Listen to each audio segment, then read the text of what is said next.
good evening, and welcome to Dangerous Monday. It's Monday, it's beta time, it's Beta Than Life 3.0. This is the introduction to Beyond, which is the next instalment of Elite Dangerous's upgrade path. Bifford, hello sir, welcome to the stream. Yeah, so here we are, doing stuff again. Isn't it great? Yay! Those of you who kind of get notifications on this have probably had notifications already this week saying that I'm doing stuff in terms of beta. Although T-Board for some reason is not updating anything actually on my Twitch thing. So I don't know what the hell's going on with my system at the minute. There's things going on.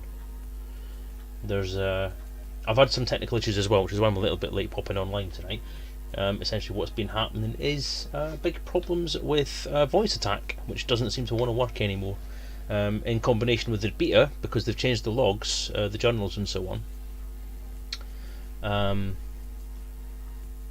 voice attack isn't loading in any of its journal entry information and can't save, so it pops up error messages the entire way through the time you're running it, which is slightly irritating. But also I'm having problems with the plugins, so the bindings have all gone in terms of what the keyboard mappings are for the beta. They're all different.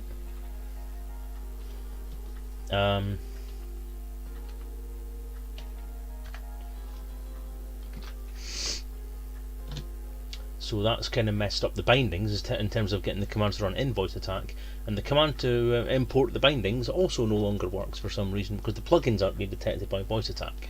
And after 3 reboots of voice attack today, it stopped loading, so now I can't get it to work without doing a reboot, and that was at 5 to 8. So I've been diagnosing since, and that's why I'm a little bit late on. So evening everyone. Stephen Carey, hello. Try the beta. I'm in the beta. The title of the stream should give away what I'm doing. Woo! I've been playing the beta since about Friday, because I didn't play it on the Thursday itself because it's always far too busy. Downloaded it and had a quick look, but it was a bit slow, so I left it till Friday, and I played it Friday evening. So as I have had a look through, I did do some videos on it, I did do some streams on it, but they all broke because of this ongoing crash issue with the computer, which has been going on for a week and a half now. What I'll do is I'll flip over to the main screen for the moment. Hello everybody, and welcome to Malik VR's crew. You found anything yet? We haven't found shit. Yeah, so welcome guys. Thank you for popping in and making a mess all over my carpets. That's great. So yeah, I was going to start off with Uriah. Thank you for the follow. I was going to start off with the thing I did last week, which was go through the beta list on the kind of web page on Frontiers forum and sort of list off the stuff that's happening. Blethering, thank you for the follow. Which many of you may have seen already. I may do that as a separate thing and stick it on the beginning of the video if I do a thing. If I do a YouTube video for it. Duster Buster, thank you for the follow. Lots of friendly, lovely names that I know coming up on the chat there. DJ Truthsayer, Graham, my bestest friend ever in the whole world, apart from Bifford and Colin and Drew and John. Yeah. But the boss, technically, me boss. He's me boss. Basically. Sparrow Black, thank you for the host for one person. Lovely. We ain't found DJ's unicorn onesie. We haven't found anything. Lovely. Tsar Phoenix, I'm going to spend more time saying thank you for the follows, everyone. I mean, that's great. I mean, I appreciate all the follows, guys. I hope you've watched my stream before you actually start to follow it. Otherwise, you might get a big disappointment and say, you know what, fuck that shit. I ain't following this guy. It's crap. He just keeps talking to people. OM1, thank you for the follow. Wow, busy tonight. It's a busy day. Yuki Hinata, thank you for the follow. Right. So I don't know. Shall I do this whole go through the thing? Yes, you always can, but nobody ever does. Interestingly enough. 2000 slash. Thank you for the follow. Sorry, while things are just settling down, I'm going to have me a drink because I've not been a well man today. Andreas Forkbeard, good dwarf name. Good, I like that. Thank you for the follow. and I'm very, very dry because I've not been well today. I've not drunk or eaten very much. You can throw bits at me and hope it improves. That'd be great. If you can chuck bits at me, that'd be awesome. If you can chuck donations at me, that'd be awesome as well. But I'm not going to pimp for money, so. Oh. Ben Corn, thank you for the follow. It's quite surprising. I mean, obviously you guys have all come from Malik's stream, I would assume, where I kind of hang around on a semi-regular basis when I get a chance. Easton, thank you for the follow. I would kind of assume that most of you were already kind of followers, or at least aware of the channel and all that kind of stuff. So it's always great that more people follow when people are chucking viewers at me. So as I said, much appreciated. Although I'm wondering if Malik and DJ have chucked their users at me today, but never mind. So yeah, thank you for the follow. We're pushing 200 viewers. That's pretty good. Mr. Noodles, is it another Noodles? Oh, that's Arms Like Noodles, isn't it? Thank you for the follow. Illicit cargo. I've got illicit cargo. Ooh, I have as well. Taimaru Hack, thank you for the follow. See, that's a familiar name. I thought you already followed, because you and I have spoke many times. Adamantium 13, thank you for the follow. See, the thing is, if I go into the game now, I mean, I know you're getting a static screen basically, but if I go into the game now, I'm going to have to keep flicking back to see this message. Yeah, I thought you had as well, Time. This is happening a lot. People I thought were actually following aren't following. Psycho Cow, I think, just unfollows and follows, but I think he's a rule to himself anyway. Whoever that was that just followed, thank you for the follow. I didn't see it, sorry. Commander Ray Mobula, thank you for the... I'm going to be here all fucking night. Not that I'm complaining. The unfollow mystery. It'd be good if it actually said when people unfollow, wouldn't it? Wiz3000, thank you for the follow. I feel like I'm just doing shout outs all day now.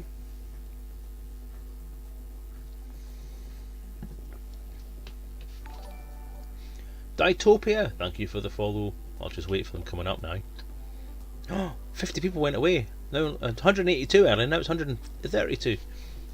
So 50 people took one look at me just going, thanks for the follow, and thought, nah, fuck that, it's crap. Munda's Dreams, thank you for the follow. So, do I do a run through of the list of beta stuff? Is the question. Evil Snowball, thank you for the follow.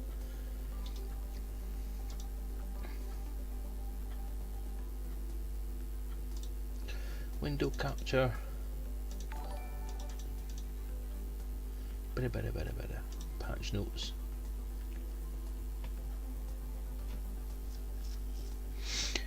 You could have followed before. Twitch unfollowed for a huge amount of people's channels without them doing anything. That's a bit odd. I missed a follow there. Sorry. I didn't see it actually come up at all, to be honest. Is that because that's coming up over the top? Yes it is. The Grimnir, thank you for the follow. Yeah, it needs to go there. That's fine. So I need to go back to that window and full screen it.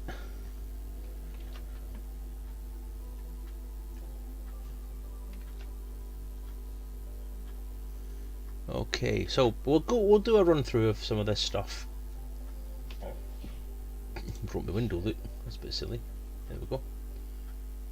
It's got a screw up in the SQL table. It is probably true. Programming shit, you know. I know what it's like. How somebody called Bobby dropped table fault. Are you saying that SQL injections are a thing in Twitch? Shocking behaviour. As if. Oh, thank you for the bits, Wiz. Wiz 3000 gives 30 bits. That's nice. That's lovely, that is. The mobile app is also known to unfollow channels when you haven't watched them in X days. Really? Well, that would be a bit of a shit, because I've got channels I haven't watched that I get notifications for still, so it's a bit odd. But anyway, shall we stop talking shite and letting people follow and actually get on with actually trying to read through this stuff? Right, I'll start off with reading through some of the stuff that we're going to look at. Obviously, generally when I do a thingy... Oh, that's it. Just take me off on a different tangent. I'd love to play an RPG, but have nobody near me to play. It would be great to have a live online way to play. There are a couple of them, to be honest. I mean, the obvious ones you would do. I mean, I've had a very successful time playing across Skype. Obviously, things like Discord and TeamSpeak also lend themselves rather well to doing that. Skype, you have video. I don't know if you do on. I think you do on Discord as well, don't you?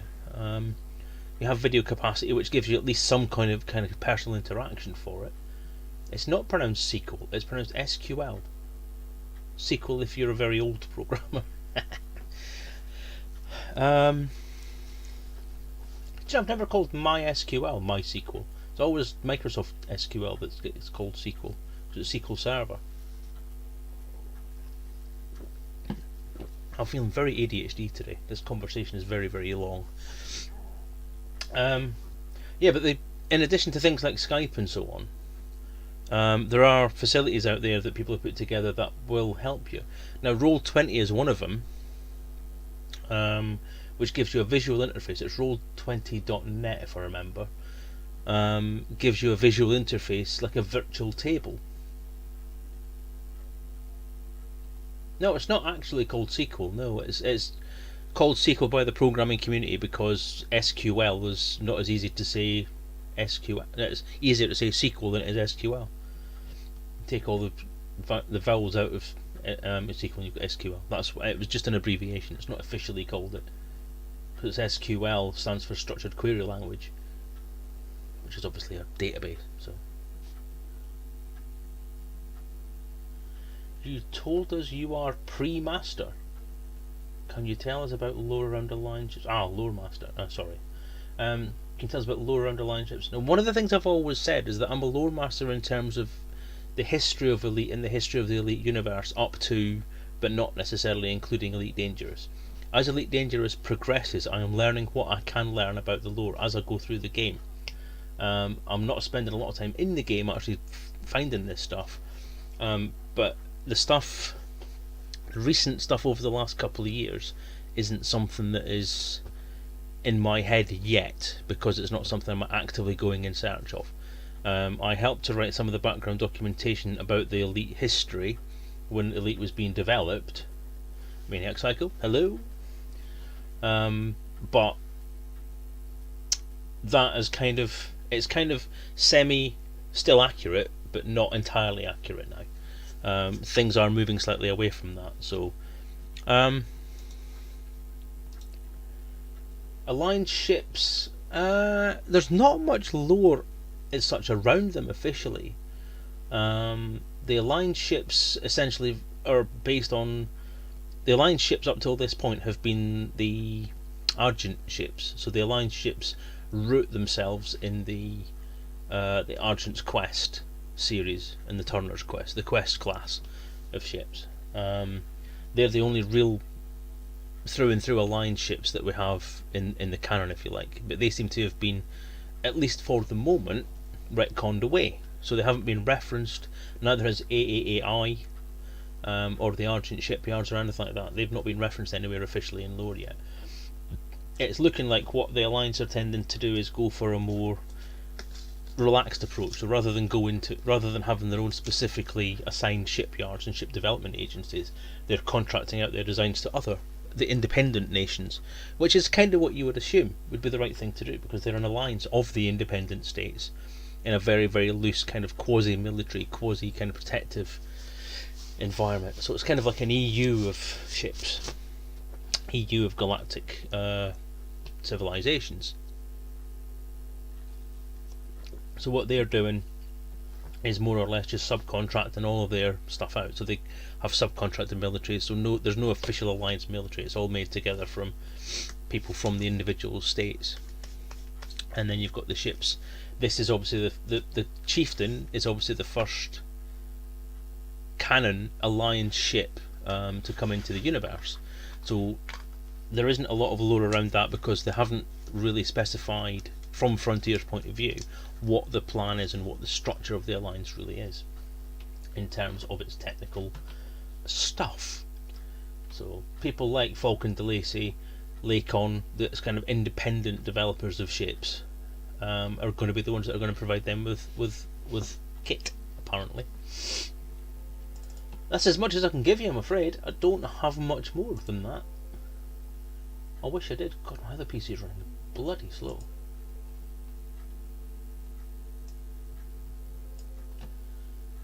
It's one of the things that was quite... Just stop by with a friendly PSA from the fuel rats for you and your viewers. We have fuel, you don't. Any questions? We're also servicing clients in the beta when rats are available. Fly safe, commanders. That's very good. The fuel rats are amazing. They were one of the best player concepts I've actually heard in any game ever. I don't know if anything exists in other multiplayer games because I'm not a big multiplayer fan. But yeah, so that's that question. In terms of RPGs live, so I was saying about playing RPGs online. If you want to play an RPG online, Roll20 is one option. It was a Kickstarter project that puts a... Yeah, feel free, Athador, stick it on there. It should work. I think I don't really have many restrictions on putting links on now. I have got Nightbot sitting making sure everything's working okay, but I'm not sure whether it's working at the moment. Please don't use that as an excuse to post spam, or I will ban you. I think people who have got that little crown thing with the Prime or permissions to do that kind of stuff should be able to post links okay. I think general viewers maybe can. I'm not sure. That's perfectly fine, Athador. Perfectly understood. I appreciate your honesty. View and I was going down. I was doing it all wrong apparently. So yeah, the other nice option, well, the thing with Roll20 as I found recently is it's a bit of a finicky thing to try and set up custom games. If you have a campaign going for a game that you've designed like I have, and you try and set up assets for it, they kind of lock all that stuff down, so you can't share it. So the Sovereignty is trying to put together a group, an RPG group to play Elite Encounters at the moment, and we're having difficulty trying to get the resources in place to do the online stuff. Roll20 is a good tool to bring everyone together and give you some kind of virtual desktop to do something on. So you can draw stuff, you can put counters on there, you can put visual representations and stuff like that. But once you get past that point, it doesn't seem to be easy to either let other people take charge of that resource, so you can't transfer your game to another player to make them the GM. So if your GM is off for a particular session, you're screwed. You can't transfer the assets that you upload as a person into that game to the other person to control. The only way you'd have to do it is actually just physically send that stuff across.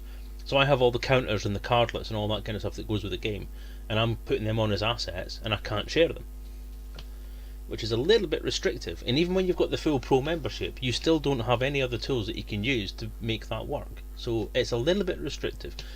One of the guys I was talking to on the group last night was saying that he does have a friend who has quite extensive knowledge of this system, so he is going to ping me some information and see if we can work something out, but we'll see. But the other big tool that I've started using is Tabletop Simulator, which is a Steam application, a Steam game, and it gives you a fully 3D representation of a gaming environment, complete with models, cards, a tablet to put your PDFs and images on, so loads of decent stuff that you can use to represent your gaming environment. Again, a little bit complex to set up, but in the same amount of time it took me to work out I couldn't really do much with stuff that was on Roll20. I've managed to create a full deck of cards with all the ship cards on, and a full deck of counters, as well as generating dice to play with, and it's literally a completely virtual environment. So you can rotate around, you can have a look at the table, you can look at other people's cards, you can basically do anything you like, so it's pretty good. Do you feel the Alliance have a hidden agenda regarding their new ship? It seems a very appropriate ship to kill Thargoids. I must admit, I was a bit surprised that the first Alliance ship to come out of the works has been a combat-oriented ship. Excuse me, that's actually me putting the fan on because it's actually getting rather warm in here. I don't know why, because the computer that generates all the heat is outside. Mind. So I apologise if there's a little bit of a hum now as the fan kicks in. Yeah, so I'm not surprised.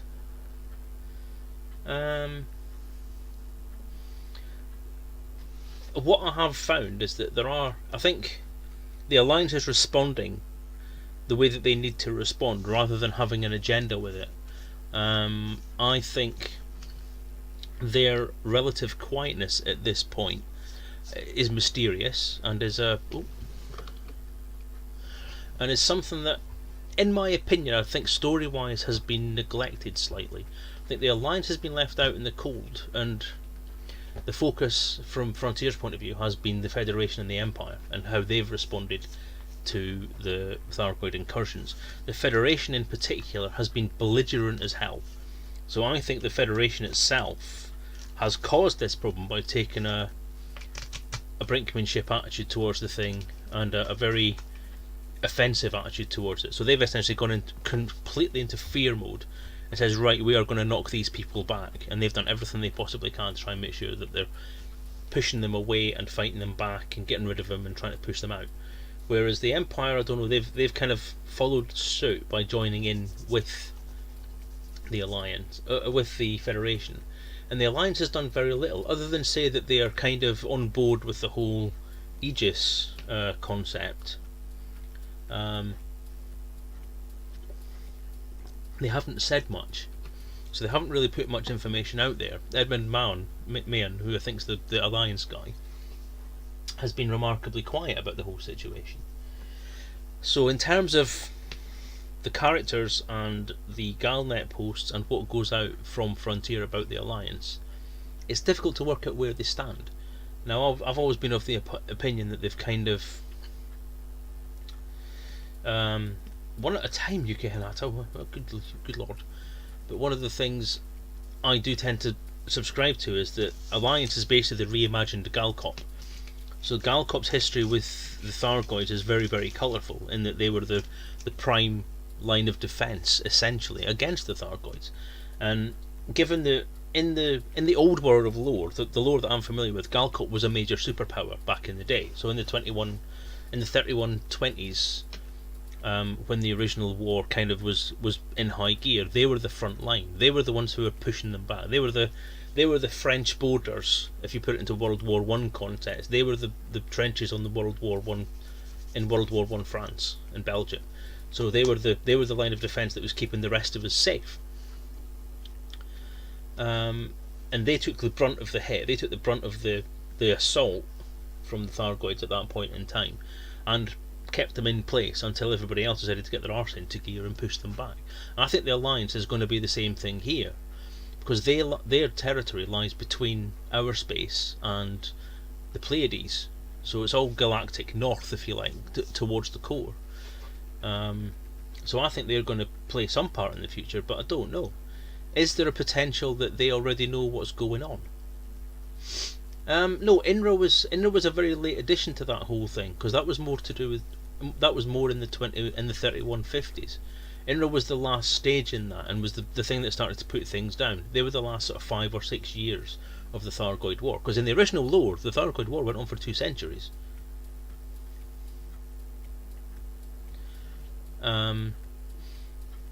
But it was Galcop that held them back, and then INRA was kind of a triple alliance, so Galcop and Federation and the Empire joined together to create INRA, because it was always described as being a product of the 3 different factions. And then INRA did the research and the necessary stuff to sort all that out. Alliance and Aegis are looking like to be much the same kind of idea. The Alliance is keeping very quiet about things. What they've actually been doing in the background is unknown. If we want to keep to some of the lore that's been going through, I mean, if a lot of the stuff that I've written online that's put me in the position of being considered to be the lore master was a timeline that I put together that essentially took all the evidence from the original rulebooks for each game, tied it all together, and did a kind of fleshed it out. So assumptions are made based on the contents. I tried not to be subjective about what I would like to happen. I tried to be objective as what was likely to happen given the way that these factions were actually portrayed in the background documentation. It's an interesting point, Sierra Bravo 1, because one of the things about Galcop that was always said originally was that they had a galactic navy, which was quite a force to be reckoned with, because Galcop considered themselves to be the largest faction in the galaxy. Whether they could say that up against people like the Federation and the Empire, given their actual scope, is questionable, because as things started to coalesce into what became Elite Dangerous's background history, a lot of the things that were getting said was that Galcop kind of considered themselves to be more than they actually were. So they were an upstart organisation, basically a corporation that made itself huge and became quite powerful, but gave themselves much more of a messiah complex than they actually deserved. And it was only by pure luck rather than judgment that they managed to stand between the Thargoids and the other universe. Good grief, the questions are coming thick and fast. I'm never going to get to play anything today, am I? I'm actually just going to be doing this all day. I don't mind, if this is what you really want. What I'll do is I'll flick the screen back to something interesting to look at. So rather than looking at that list, we'll look at the spaceship stuff, because that's always pretty.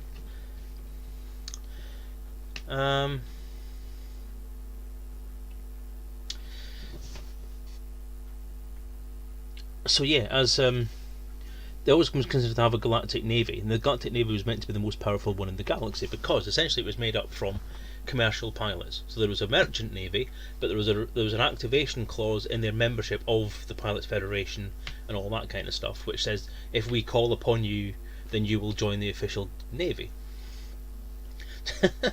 Thanks, Malik.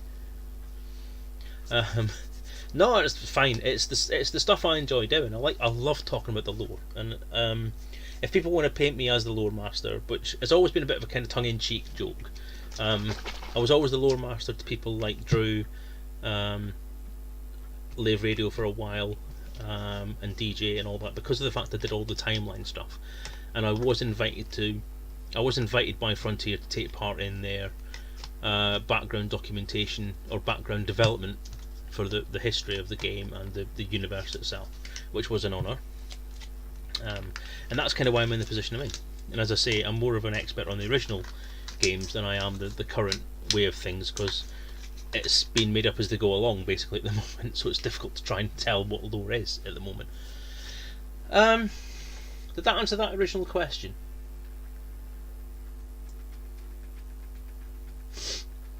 Yeah, the true military thing. Yeah, the Alliance, essentially, I don't know. Given what they did in Frontier First Encounter, that they attempted to make contact with the Thargoids and wanted to develop a relationship with the Thargoids, I think they're doing something in the background that could be dodgy. Now, one way of interpreting it is, if you look at the past history, the way that Frontier wants to interpret the way that Frontier First Encounters ended isn't the way that most of us thought was canon, which is that the Alliance made contact with the Thargoids through the pilot, the player character, and then brought them back into our space to have a slight relationship with. So we had a trade relationship, we had a diplomatic agreement, we created a peace, and then we all carried on for a while. A few years passed, we discovered that we didn't really have all that much in common and drifted apart again, and then they disappeared for 50 odd years. Fine, not a problem. Frontier have retconned all that to say that, well, no, that wasn't the canon ending. The canon ending was the Alliance tried to do that, but INRA, potentially, got in the middle of all that and says, nope, that didn't happen, that's not going to happen, and they bribed the pilot player character to do the other thing, which was deliver an updated mycoid virus to kill them again. Martin Van Palen, thank you for the follow. You some lore, which is good. So there's part of me that thinks this is the narrative thing that goes in my head that I think would be quite fun to follow, is that after that happened, the Alliance got in touch with the Thargoids again and maintained a relationship with them from that point. So they have been in contact with the Thargoids. They were perhaps aware what was maybe going to happen.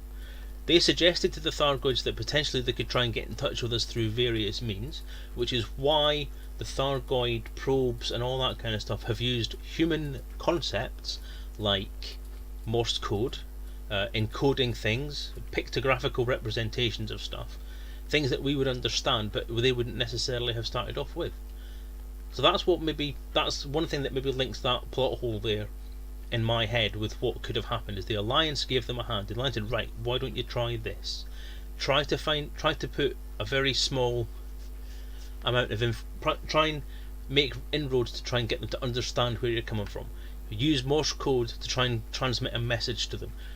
Put feelers out. Try to communicate rather than instantly mucking about, instantly attacking, or just doing an incursion, which will potentially, with this jingoistic bunch of arseholes that we're actually dealing with in the Federation and Empire, result in just all-out attack. And I think that's where the alliances kind of come in. Now, potentially, how does that relate back to the original question about the Chieftain, or the ship technology being a fighter? Well, I know it's unlikely, but this is my storytelling head popping in. What if the Alliance is developing more manoeuvrable technology and giving us essentially a Type 7 size ship with the manoeuvrability and combat effectiveness of a much smaller vessel with a bigger punch in order to combat the Federation and the Empire? What if the Alliance is planning to side with the Thargoids? Yeah, think about that one for a couple of minutes. The clues are there that this could be something that potentially could happen. Again, going back to how did the Thargoid know about all of the different things? Because the retcon of the whole situation is that the Thargoid War in 3125 didn't last all that long. It didn't. The original Thargoid War didn't start in the 2800s, according to what the original lore was. What they're now saying is that the Thargoid War started in 3125 and lasted a couple of years. Interesting, isn't it?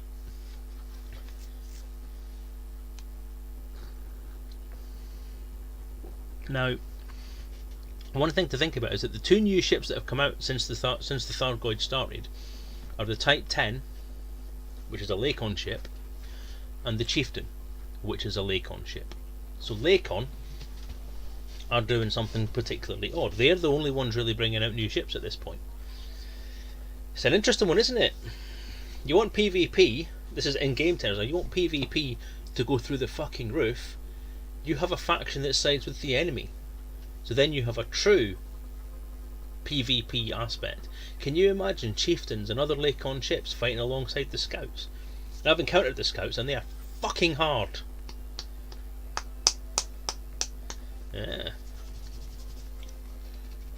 Yeah. And one thing I did notice is that the sound effects for the Type 10 and the Chieftain are very, very different to what we've had before. The Chieftain especially has some extremely interesting sound effects on it. Very, very different to all. Like your boost sound effect, for example, is completely different to any other ship. And it does sound a little bit otherworldly. So is there potential there for the long-awaited Thargoid hybrid technology? Now maybe the Thargoids have worked with the Alliance to develop this ship. Now we know that potentially the Type 10 has been developed with Thargoid busting in mind, so they may have backwards engineered some stuff. We know INRA has been doing that. So, is it an accident that the Chieftain is quite evocative of insects?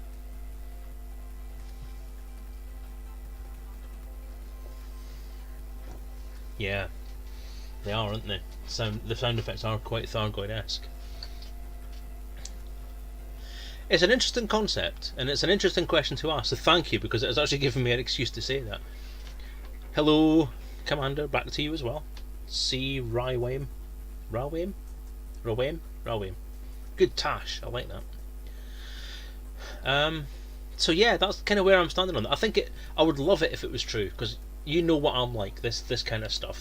Well, a lot of you know what I'm like, this kind of stuff. I want the story to be interesting. I want them to develop it in a way that's going to be engaging and different, and not just follow this humans v aliens thing. I think the Alliance's history with the Thargoids and the things that they've really done with the Thargoids lend themselves very well to being in league with the Thargoids to a certain extent. Maybe the Alliance wants to end the reign of the two major powers and start to say to itself, well, we could do this. We can do this a hell of a lot fucking better. We can't do it in our own way. We can't do it in our own just on our own, because we don't have big enough fleet. But the Thargoids might help. But what price? If that's what they're doing, what price? That's what you have to ask. So that'll be an interesting twist on the things that I've been saying for a while, which is potentially that the Thargoids could kick us out of the bubble. I think that could potentially still happen, but the interesting twist on that would be that the Alliance would be handed a significant portion of that stock. So the bubble would be left to the Alliance with our Thargoid overseers. The club. What's the club? Is that the thing that's mentioned in Drew's book, in Premonition? That's the shady people who you don't really know who they are, isn't it? In Drew's novel. I don't think the club is going to really have much to say. I don't know whether they're just a literary device that Drew used, or whether they're a canon thing that's going to be expanded on by Frontier. Because you have to remember that these novels, although canon, could be questionable canon. So it's up to Frontier whether they use the stuff that's in that or not. And because if that's not a concept that was created specifically by Frontier for the game, and it's a concept that was created by Drew, which the latter I think is true, obviously with their approval, then it's a narrative element that's essentially Drew's. So although he has obviously, as part of any writer's contract with a third party, has probably handed over ownership of that concept to Frontier, it's up to Frontier to do something with it. And if they don't do something with it, then it's in the background. Is it something that Frontier pushed on Drew to use? I don't think so. I've never actually asked Drew this question, to be honest, although I am pretty close with the guy, but I haven't actually asked him this question. And to be fair, I wouldn't, because it's not fair to put him in the situation of having to reveal what could be NDA covered information, so I've not asked him much about it. But in my opinion, knowing what Drew's like, knowing how Drew writes, and knowing what Drew puts into his books, I think the club is a creation of Drew's, and therefore I don't think they're going to have much to do with the actual ongoing plot. They may be in the background somewhere and may feature at some point in the future as a faction that's been noted, but not necessarily part of the game. Yeah, which indicates to me that it's something to do with Drew himself. They may, if they are something to do with Frontier, they may come into the picture later on, and maybe they're leading us down a dark path with a little bit more cunning than I would give Frontier's plotliners credit for, to be quite honest. If Drew was being involved with doing storylines for Frontier, then I would say that yes, the club could be a force to be reckoned with in the future, or could be pulling some strings. But given the fact that Drew doesn't work for Frontier and that he's been paid to write this book, I don't honestly think that it's going to happen that way. It gives that faction too much power. It's all conspiracy theories. But I don't honestly think the club is going to feature much in the ongoing plot lines, because they're going to focus more on the powers. They've developed these 3 superpowers for a reason, and they're going to use them. I don't think they're going to go into the background of people at the club, or they wouldn't have introduced things like Aegis or anything like that. The fact that you also don't really have an idea who the club really are could indicate that they're one of those things that could be a question mark. They could be used for something, and they may not be used for something. Oh, the buttons! Thank you for the follow. I know you. You're the lovely lady I was speaking to last night in terms of RPGs. Lovely person. Go follow other buttons. I don't even know if she streams, to be honest. I think she does, because she says she swears a lot. So yeah, but I'm sure she's awesome because she swears a lot. If a line sided with the Thargoids, how would it affect their people if they're a free group? That's one of those things that would be a big shake-up to the way that the internal politics of the galaxy worked. Because it could be, I've always loved the fact in my head that the Alliance is basically built on the foundation, built on the ruins of what Galcop left behind. That no matter what Frontier say about Galcop being a minor faction, I think I was muzzled with Galcop because I think they have plans for Galcop. I think that I've always maintained that there's a propaganda thing going on in terms of Frontier's releases and Frontier's actions in terms of the Federation and the Empire. I always see Frontier as being the mouthpiece for the Federation. So anything Frontier says is geared from Federation point of view. and that's not a conspiracy thing, that's just my narrative head. I think Frontier look at things from a Federation point of view, with certain people in the office who perhaps look at it from the Imperial point of view to give that opposite viewpoint. But the Federation seems to be the faction that Frontier push as being the one that's most active, the one that's most activistic as well. So the Thargoid invasions and so on has been primarily looked at from a Federation point of view.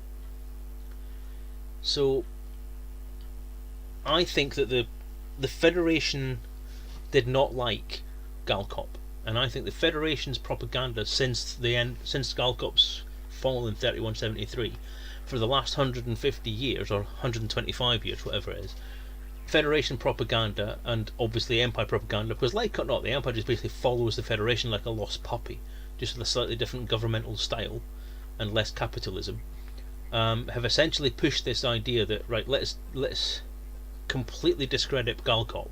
Let's completely put them down this path of being an upstart corporation that thought it was bigger than it was. And I think when it fell because there was an internal, well, my story and my background stuff that I've adopted in my head, some of which is kind of validated and some of which isn't, has said that Galcop fell because it was corrupted from inside. It corrupted itself, and Federation and Empire very quickly jumped on that corruption and used it to their own ends and brought Galcop down once they didn't have any use for them anymore. So essentially, once Galcop had taken all the smacking from the Thargoids, they said, right, we don't have a use for this organisation now, and it's become a little bit too powerful for our liking, so let's slap him down. So they infiltrated the government, I say, because it wasn't really a centralised thing. Exactly, you see. There's hints everywhere when you see them. God, I am starting to sound like a bloody conspiracy theory now, aren't I? God almighty. See, I would wear the Federation pinks, I quite like it, but my favourite one is the Alliance, funnily enough. If I was going to join a faction, it would be the Alliance. But I'm staunchly independent and always have been. But yeah, so there was an infiltration thing that went on. Galcop was brought down, but in the background there's always been this lingering feeling that Galcop's ideals were right, but they went off the beaten path. They went off the path to the light and went to the dark side, basically, and therefore had to be put down. The Alliance, I think, has built up on what was left of Galcop, and now it's got to the point of starting to integrate the old worlds like Lave and the original Galcop seat of power, because it'd be stupid to start a thing up again in Galcop space, because that would be obvious what was happening then. So you start it a couple of hundred light years away, and then now it's starting to amalgamate those worlds back in, so it's starting to get back to its roots, so it's starting to readopt the Galcop space. So I think the Alliance is very, very much, if not an XP of Galcop, I think it's going to follow what Galcop did. Right, so I had quite a lot of questions there. If the Alliance sided with Thargoids, how would it affect their people? If the Alliance sided with the Thargoids, I think it would depend on what the Thargoids actually want. Nobody knows what the Thargoids want. This is the problem. The Federation has jumped to this conclusion that the Thargoids want to kick people's ass. But there's nothing to actually say that's the case, because all the stuff that we saw, even from the Federation point of view, all the way through the games, all the way through what's been happening, is they want to communicate. They're trying to communicate with us. That's what they want to do. They've never attacked us, at least not until recently.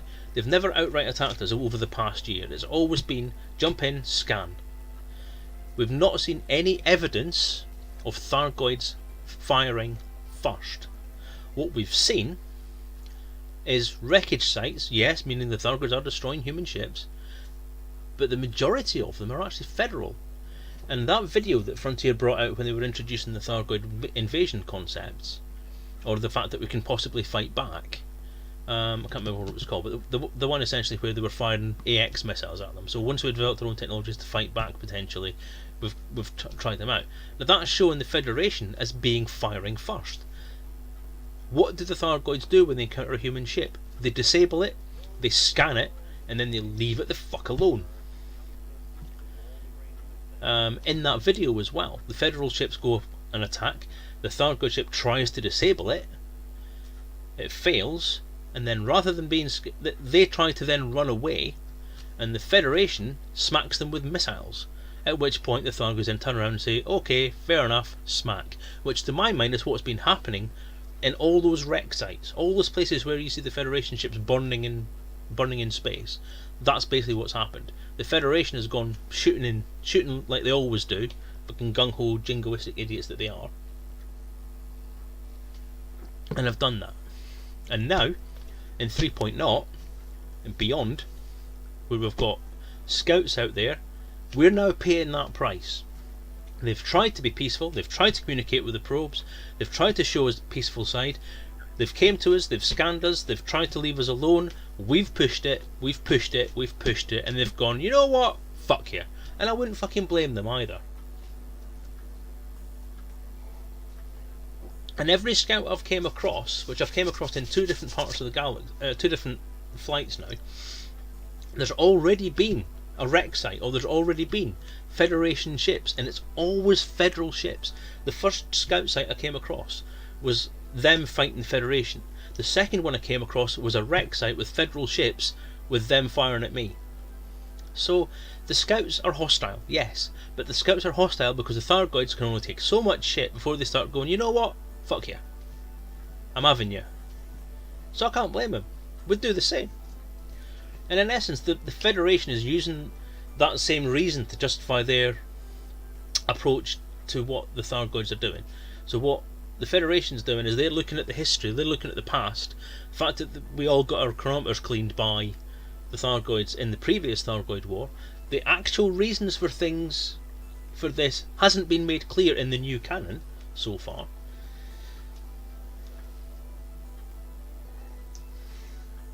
Yeah, well, like I said, Tendence, it's the same. It's the thing. You're only going to take so much. You're going to stand in a playground, even the most peaceful nature of anyone you have, even if you're not a warrior race, you're only going to let someone smack you for so long before you start smacking them back.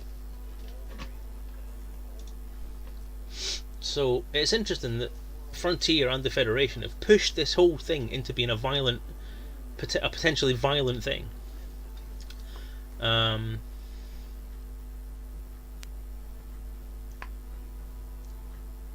And not really giving anyone the chance to be peaceful. And they have kind of offline, they've pushed the idea that there's really 2 ways you can look at this. You can look at it from the Thargoid Hunter point of view, because it's the nameplates that give this one away, which is an interesting little thing to look at. Is you've got an option for Thargoid Hunter nameplates or Thargoid Ally nameplates. So people have been asked to pick sides, which is very interesting in terms of what potentially could be going through their heads and where they want to push this. And I'm quite interested in that. Quite interested in where that goes, because I like the fact that the groundwork has been laid for both sides. The Federation has caused this war. The Federation has declared war on the Thargoids. The players have jumped on the Federation bandwagon for the majority of the part. And are pushing that forward because players want to fight. Players want to play these games primarily to battle things, and I think Frontier have quite cunningly jumped on that, because they may be a little bit more cunning than I gave them credit for, to be honest. That they know how players work. They know how players want to play this sort of game. They know how people play Elite. They know how everyone considers the Thargoids to be the enemy of humanity based on the previous game, or the first Elite game. It was the baddie of Elite. And if you look at Elite Dangerous as being a kind of a reimagining of Elite with current technology and with a little bit more development and multiplayer factions in hand, then that's maybe what they're pointing it towards, is let's have the players versus the Thargoids. So the players have been kind of manipulated towards that kind of way of thinking, and Frontier have fostered that with their approach to how the Federation's looking at the Thargoid invasion. The Imperials have been kind of the kind of ambiguous one. The Imperials look like they want to kind of take a step back and take a look at how things are going, maybe go a bit quiet and sort of, well, let's think about this for a second, but ultimately they've then gone, right, okay, we'll just go along with it, and not really been given much choice by the federal aspect of it. But again, you don't see Imperial wreckage around Thargoid battle sites. I'm just saying. And then obviously, as I said before, the Alliance is the silent partner in the goings on at the moment. So yeah, very true. We're always the aggressor. Even in the original lore, if you like. Actually, no, the original lore for Elite was very ambiguous about who fired the first shot in terms of the Thargoid stuff. And some of the new Elite Dangerous lore is saying that there's enough evidence to point towards the humans firing the first shot in the first Thargoid war as well. So who knows? Who knows? Do you feel a new power could be created after the return beyond for all independent people? I don't think a new one would be. I think the Alliance could, as I say, if it goes the way it could possibly go. No, I don't, Garzini, to be honest. If I've missed something, then fine. But again, it's my main argument is that the vast majority of the wreckage that I've seen, every site I've gone to, has been federal wreckage. Every single one of them. If there are other ones out there, and there are Imperial ones out there, then I think the numbers for the Imperial ones are a lot less than the federal ones. And this is where I'm getting the thing that the Imperials are kind of saying, oh well, wait a minute, let's take a step back and think about this. But then have gone, oh, you know what, fuck it, let's just go for it. So they're then being dragged along with the Federation because they're not being left much choice. Yeah, exactly, as I just said. They're not being given much choice because if the Federation is going to go gung-ho about it, then if the Empire doesn't start to mobilise and start to defend themselves, then they're gonna fall. So, a new power? No, I don't know. It's potential. It depends what they want to do with the player factions, because there are so many player factions out there and so many minor factions out there, and I think if they're gonna develop this game to have more of a career path for the players, which the players are wanting now, then you need to look really at what else can a player do in the universe? What else can a player do in the galaxy? Yes, there has. There's Aegis for a start. The Empire and Federation have publicly now joined forces on that. But again, I think all this is coming after the original Federation push. But I think the player factions, I think, are there as potentially a way that things could go forward. So potentially could a player or a player group, more than anything else, control a faction that could actually have a power play element to it. The keys for that are there, but could that then go forward to say that you can have a player faction that would be a superpower in the galaxy? Could you have potentially player superpowers? That's where I think it needs to go. I think you need to have a player progression in this game that gives you more things to do, more things to control. There's loads to do already. I'm not saying that there's not enough to do.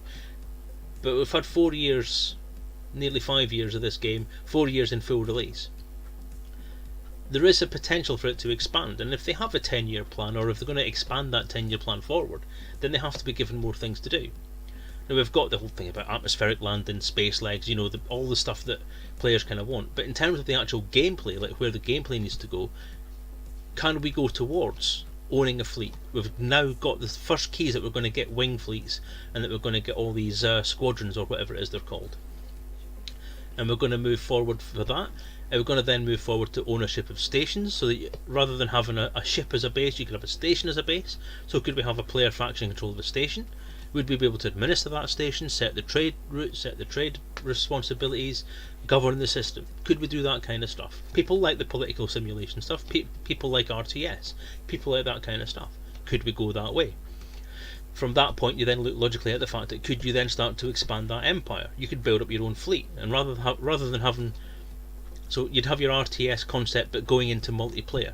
So you could build your fleet, you could build your organisation, and then start to take that to other systems, and either take over peacefully using the power play mechanic, which is where that could go, and then go forward from there. And then you could then potentially have superpower player organisations. Now, what would Frontier want to do with that? Would they then have some say in galactic politics? Would they then start to feature in Galnet? Who knows? But that's generally where I can see it going. So would another superpower or another faction start to take control? I think potentially yes, but not necessarily for the reasons that you're asking. Okay. Where was I? I've missed so many things that people asked. I've been going over info about the Dark Wheel and Raxla, but so little can be found. Well, they're secret organisations for a start. Dark Wheel is a secret organisation that itself was semi-legendary even in the time of the original Elite. It is referenced now as being still in existence, as well as other similar kind of shadowy organisations that could be linked together or part of the same thing. How is the Dark Wheel developed from when we first heard about it in Rob Holstock's book, and has it become something else? Is it even still a thing? Because there's obviously the real world problems of licensing and awareness, and are we allowed to use the Dark Wheel as a concept because it was Rob Holstock's idea? Has he retained any copyright on that? Blah blah blah, and so on.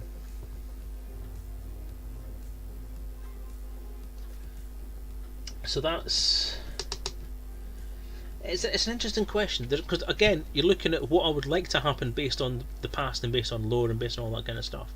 The Dark Wheel, I would like to think, is still out there. So the club that was mentioned earlier is a similar kind of idea. A group of powerful individuals who have banded together and have their fingers in so many pies across the galaxy it's not even realistic. The Dark Wheel could be the same kind of thing. The Dark Wheel are the legend hunters, the myth hunters. They weren't really portrayed originally as a particularly powerful organisation, just one that has access to a lot of resource geared towards a certain thing, so chasing things like Raxla, but never really a political body. So depending on how the interpretation of that would change in the last 50 years, have they expanded to do that? Do they now have political motivations? Do they now have machinations on the rest of the galaxy? Do they want power and control? Or do they just want to find powerful things and use them for themselves? And if that's the case, what have they found? Have they found Raxla? Have they found all the power that came with Raxla potentially? Raxla was rumoured at one point to be a portal or a gateway in some of the side fiction. Whether that's true or not, I don't know. There's a Dark Wheel faction Founders World, and it's intended to be the same group, but I don't think it has the same. It's not been fleshed out yet. That's the problem. There's quite a lot of stuff in the game from the early days that was put there for a reason, and it was put there to link it to the old games. And I'm not sure whether or not they're going to expand on that stuff. So, okay, that was that question answered, I think. UK Hinata, if you want to answer that any more, then by all means post again. Minute Mineral Code when needs regard Alliance. Yes, as I said, the Alliance I think has its own agenda, but I think the Alliance doesn't want to put that on the public stage. They want to keep their cards close to their chest, and I think they are doing stuff in the background that will become apparent soon. And I think that the Chieftain is the first potential grasp at doing that. I think the Chieftain is maybe their first overt thing of saying, right, we're now going to start getting more involved with stuff. Because Frontier have said that the Alliance will start to get more involved in stuff, and I am interested to see where it goes. Are they going to just paint them as another superpower doing the same thing as the Federation and the Empire? If so, I'll be very, very disappointed in their storytelling abilities. But I am hoping that with the marketing drive of 3.0, that this is going to mark a turning point in the story, that we're going to get more engagement and more diversity and a bit more, maybe some more twists. And if the Alliance is perhaps going down the road that I've just described, that I think it is, or that I'd love it, I don't think it is, I would love it to. It would be a really, really good move, a really, really interesting twist. And take note of the date I'm saying this on, by the way, because I've got no doubt that DJ Truesdale will try and steal this idea from me at some point. Right, so that was that question answered. But that's all, over an hour now. In fact, nearly exactly an hour I've been doing lore. I quite like it.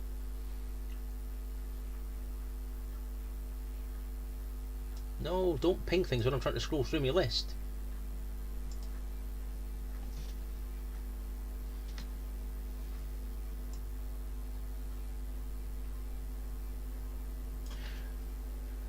I always wondered what the age was to become an actual pilot. Imperial Federation might be because they're an adult, but Alliance could be anyone. Let's say 14 could join the fight. I don't know. That's a bit of lore that would be very, very subjective. I've always said, in terms of pilots, and even for the RPG, I've kind of said that 14 to 16, in my fan fiction as well, I've said 14 to 16 is the age where essentially education is complete and you can then start looking at what you want to do. I have said before that the majority of applications to the Lave Flight Academy in Galcop era was 16. So essentially you complete your primary education, or your secondary education, sorry, and then you move up to the new thing.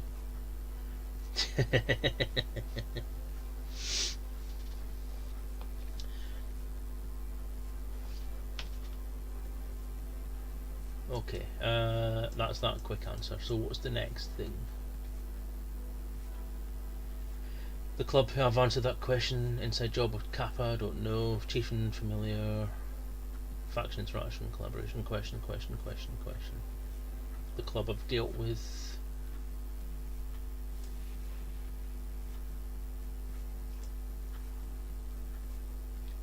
Alliance side with Thargoid side of it.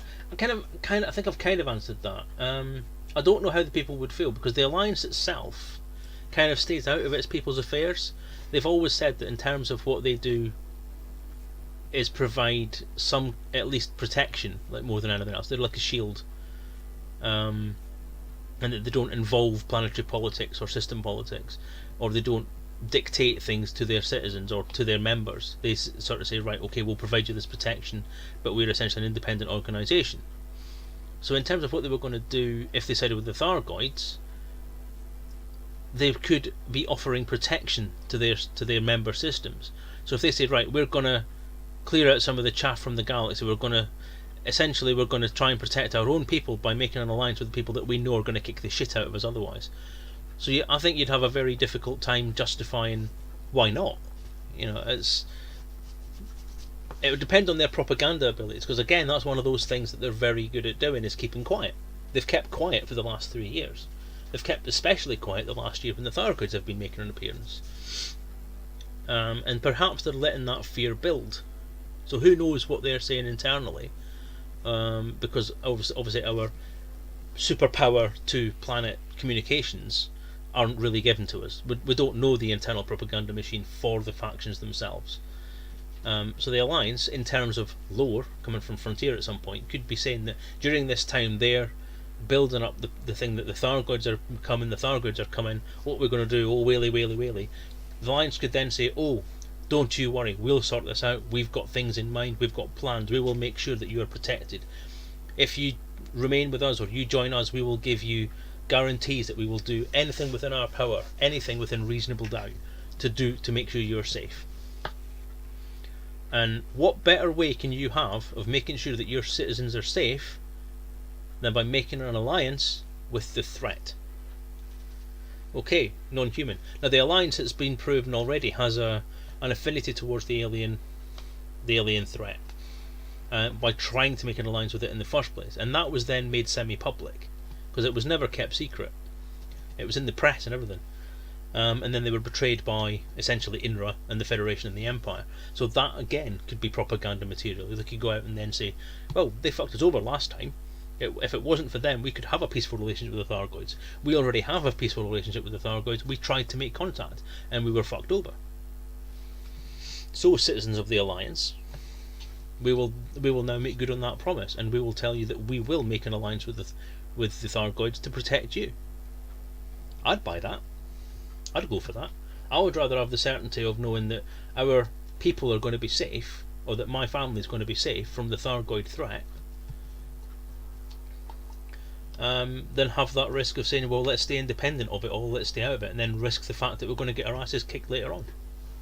So it's an interesting idea. In terms of the Alliance attempting to grow, they could side with the guys in order to pull a power grab and independent. Well, that was what I don't know if you were here earlier when I was covering that, but I think that would be a lovely way. I've discussed that would be a good way for the Alliance to go, is that they're allying with the Thargoids to try and seize power as well. So essentially, what was originally being said by me and other people was that the Thargoids might kick us out of the bubble. I think the Thargoids and the Alliance could kick the Empire and Federation out of the bubble. So humanity would still have a place in the bubble, but under joint Alliance Thargoid supervision, if you like. The Alliance were the ones who delivered the mycoid virus. In lore, no, they weren't. In lore, the Alliance were the ones who were trying to contact the Thargoids to make peaceful overtures. What delivered the second mycoid virus, or the updated mycoid virus, was an INRA infiltration, and INRA turned the player character pilot against the Alliance's idea with a promise of great reward. So no, your lore's slightly wrong. The thing is that the Thargoid mycoid virus was developed in 3150 or 3152, and then wiped out the Thargoids from the galaxy at that point. In 3250 or 3252, the Alliance put together the quest missions to try and contact the Thargoids, and the theory was at that point, contact the Thargoids, provide an antidote for the mycoid virus, and welcome them into the human bubble. And it was only because the mission was derailed in the new lore, the Frontier new lore, that mission was derailed by infiltrators corrupting the pilot and leading him down a new path. Who formed INRA? Depending on which bit of lore you listen to, it was either the Federation and the Empire on their own, or the Federation, the Empire and Galcop all joining together. It was a joint thing. The mycoid virus did wipe out a lot. It was a biological virus. Thank you for the follow, First Revenite. INRA was an alliance of all of the superpowers at the time. Now, depending on who you listen to as to who the superpowers are, that's either the Federation and the Empire, or the Federation, the Empire and Galcop. The mycoid virus was a fungal virus that wiped out essentially any biological material in the ships. It also apparently affected Thargoids. Almost exactly like Aegis. Oddly so. Very, very much not a coincidence, I believe. I am very firmly in the camp that believes the Aegis is built on what was left of INRA. Just like I believe the Alliance is built on the foundation of Galcop, I'm fully convinced that Aegis is built on what was left of INRA's records. The technology that's being released through Aegis and research through Aegis is coming out far too quickly, even given the fast rate of development of military technologies these days. It's coming out far too quickly for it to be developed from scratch. I think they're using blueprints that are left behind from the INRA days. Because we as players are now finding the INRA bases. No, the Aegis Initiative was never put together. It was again. Actually, no. I'm going to go back on that, because quite frankly, I think there's two ways of looking at it. Aegis was put together as a scientific agency, yes, but the scientific agency was very, very quickly diverted once the Thargoids started to look belligerent because of the Federation actions. It was diverted very quickly towards developing weapons. It's the same thing that happened with INRA, because INRA was started as a science body. Even the lore in the game now highlights that INRA was initially started as a series of research projects, and that research then focused on delivery of ways of finishing the Thargoids off, or ways of defeating the Thargoids.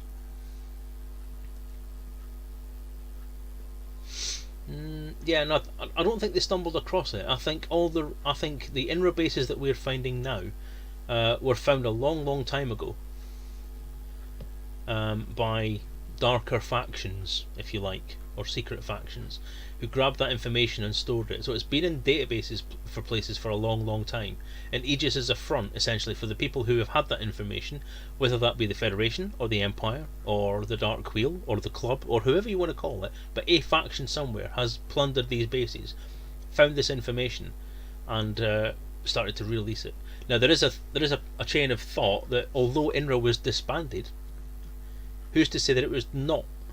Who's to say that it was fully disbanded? Who's to say that it wasn't just retired or put on the back burner or given a very small budget and a very small amount of skeleton staff and kept going, just as a very underground thing?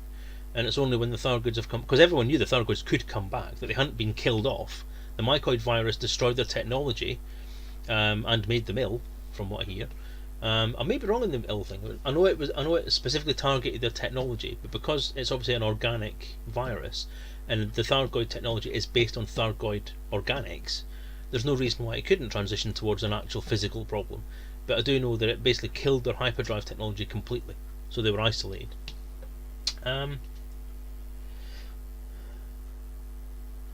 So I think that the INRA was shut down, mothballed. Is that the right way of putting it? Mothballed. But it was brought back under the remit of Aegis, renamed to something more, less controversial, to actually start bringing out that technology again and working on that technology further. So they're starting from I think there's Thargoid technology been kicking about the galaxy for a long time. I actually am fully in belief that the hyperdrive, the frameshift drive that we use in the current incarnation of Elite, is based on Thargoid tech. And the discovery of the recent INRA base researching hyperspace technology only reinforces that belief to me. Can you explain why Thargoids are hostile against any Guardian tech or items? Yes, I can describe that, and I'm fairly sure I'm right on this one. But essentially, what it is... Excuse me, I've just spilled something. The Thargoids are a very old race. I think the Thargoids have been around before, and I think the Guardians are potentially former inhabitants of our galaxy. Now, I think DJ and I have come up with kind of the same ideas independently.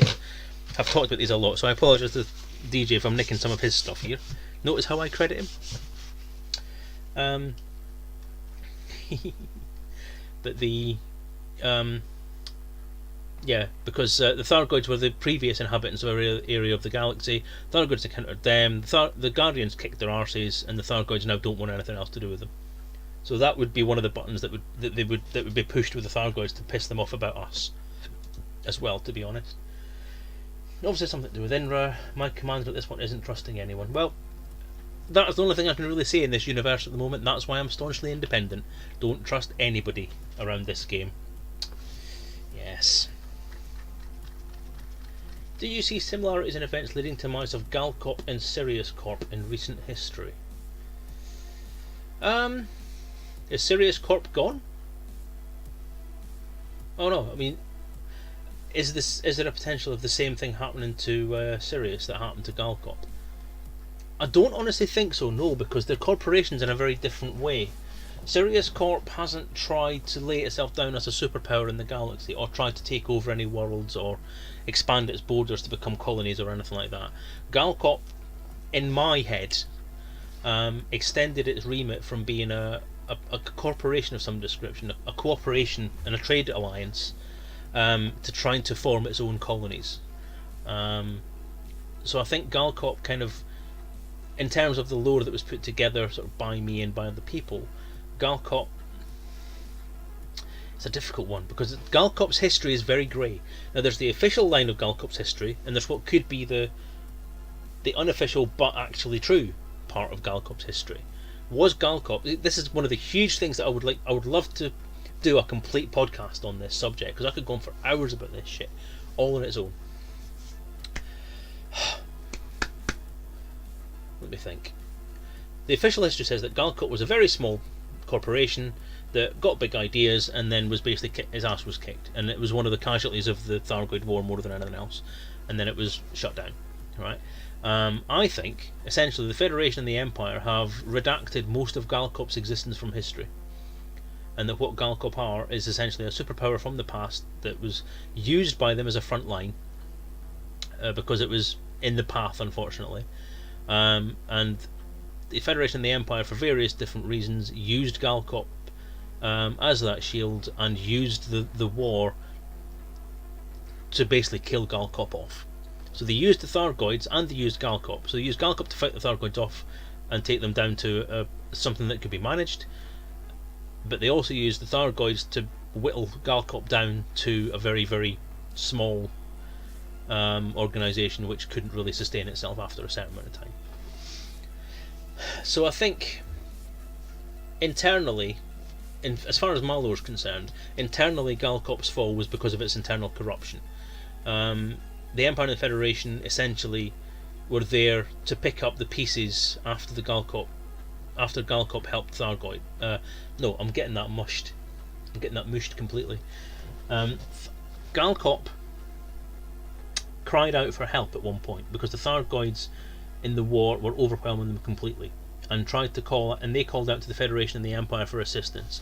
The Empire and the Federation used that to infiltrate and corrupt what was already a fairly corrupt government, and make deals with the devil, basically. Galcop made deals with the devil, and it caused problems. Again, this is all kind of, half of it's hypothetical, half of it is based on some of the stuff that I've said before. I don't know. I don't know where the real lore for it would go, but it's ancient history, as I keep getting told, and it doesn't really matter. In terms of Sirius, I don't think Sirius is going to fall, because Sirius has made itself vital in the fact that it provides drive technology to everyone. I have a sneaking suspicion that some of the stuff that they've brought out, including the hyperdrive, is based on Thargoid technology that they've got from other sources. Does that mean that inherently they could fall because of it?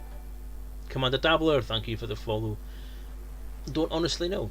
It depends on where they take Sirius. Sirius is a huge, powerful corporation that has its fingers in so many pies, but it doesn't overtly come across as being corrupt. They haven't done anything as bad as what Galcop potentially had done. What Sirius have done is they've used technology from the Thargoids to improve quality of life for those living in space. So they've introduced this new hyperdrive technology, which essentially allows people to travel instantly to new systems rather than the 7 days that it was before. So why would any repercussion from that be a bad thing? Even if it is discovered to be Thargoid technology, or to be based on Thargoid technology, then why is that so bad? So no, I don't honestly think that Sirius would fall apart because of the things that overtly they've done.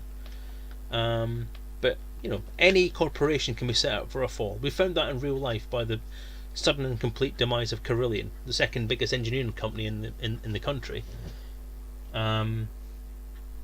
for basically financial reasons. So Sirius, they could be in for a fall. They're a corporation. They live and die on the shareholders. Right, next then. Next question. Recent visit in from Rift. Garzini broke himself. Fair enough.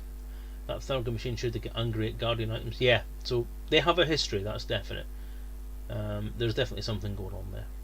What can I tell you about the Guardians? What I've just told you, basically, Andreas. It's the Guardians are the precursor race to our hold on this area of the galaxy. They were here first. They are now gone. Have they been killed? Were they killed off by the Thargoids? Is a question. Who knows? Given where they came from, given where the Thargoids come into it, the Thargoids have obviously came in at some point, and because what I was trying to say is, given the Thargoids' reaction to the Guardian objects in the trailers, that they really don't like it, I would make the assumption the Guardians pushed them back. So the Guardians actually defeated the Thargoids, and I think potentially that may be laying the groundwork for, I think far too early in my narrative mind. Chekhov's gun works to an extent, but when you put something blatantly obvious to be something that could be a potential weapon against the Thargoids, then you're lampshading it a bit too early. Now I think Guardian technology has been used, possibly. It potentially is going to be used for weapons in the future as well. But I think it's being used at the minute for the AX stuff. Is that based on Guardian technology? I don't know. It could be, as I say. But the Guardian stuff, I think, is potentially going to give us the key to how to either push the Thargoids back at the end of all this, or intimidate the Thargoids enough that they would be forced into some kind of change in attack. I don't know. UK and Atta, you could be right. I don't know. They're obviously, as I've said before, I play this game 2 hours a week. I don't have a lot of time to go into the happenings off screen or to go into all the different stuff that's happening with the game. I don't have time to sit and watch YouTube video after YouTube video about what's going on in the game. So sadly, as I said right at the start of this conversation, my status as Loremaster kind of ends in roughly 3301, because that's when the development of the background stuff started to move away from how quickly I could keep up with events in the game. So my apologies. The longer this goes on, the longer this game goes on, it's likely that the less relevant my knowledge will be, and it will depend entirely on either watching other people's streams, Supplementing my knowledge by speaking to people like Malik or DJ Truthsayer as far as recent events are concerned, and so on. That was what I thought, Martin Van Palen. I wasn't sure if it was Guardian or Thargoid, but like you say, they do need Thargoid material, so it does lend itself more to be. I'll be one of the ancients. Yes, I am one of the I'm one of the Guardians, basically. Guardian of knowledge that has been rewritten so many times. La la la. Okay. What's next?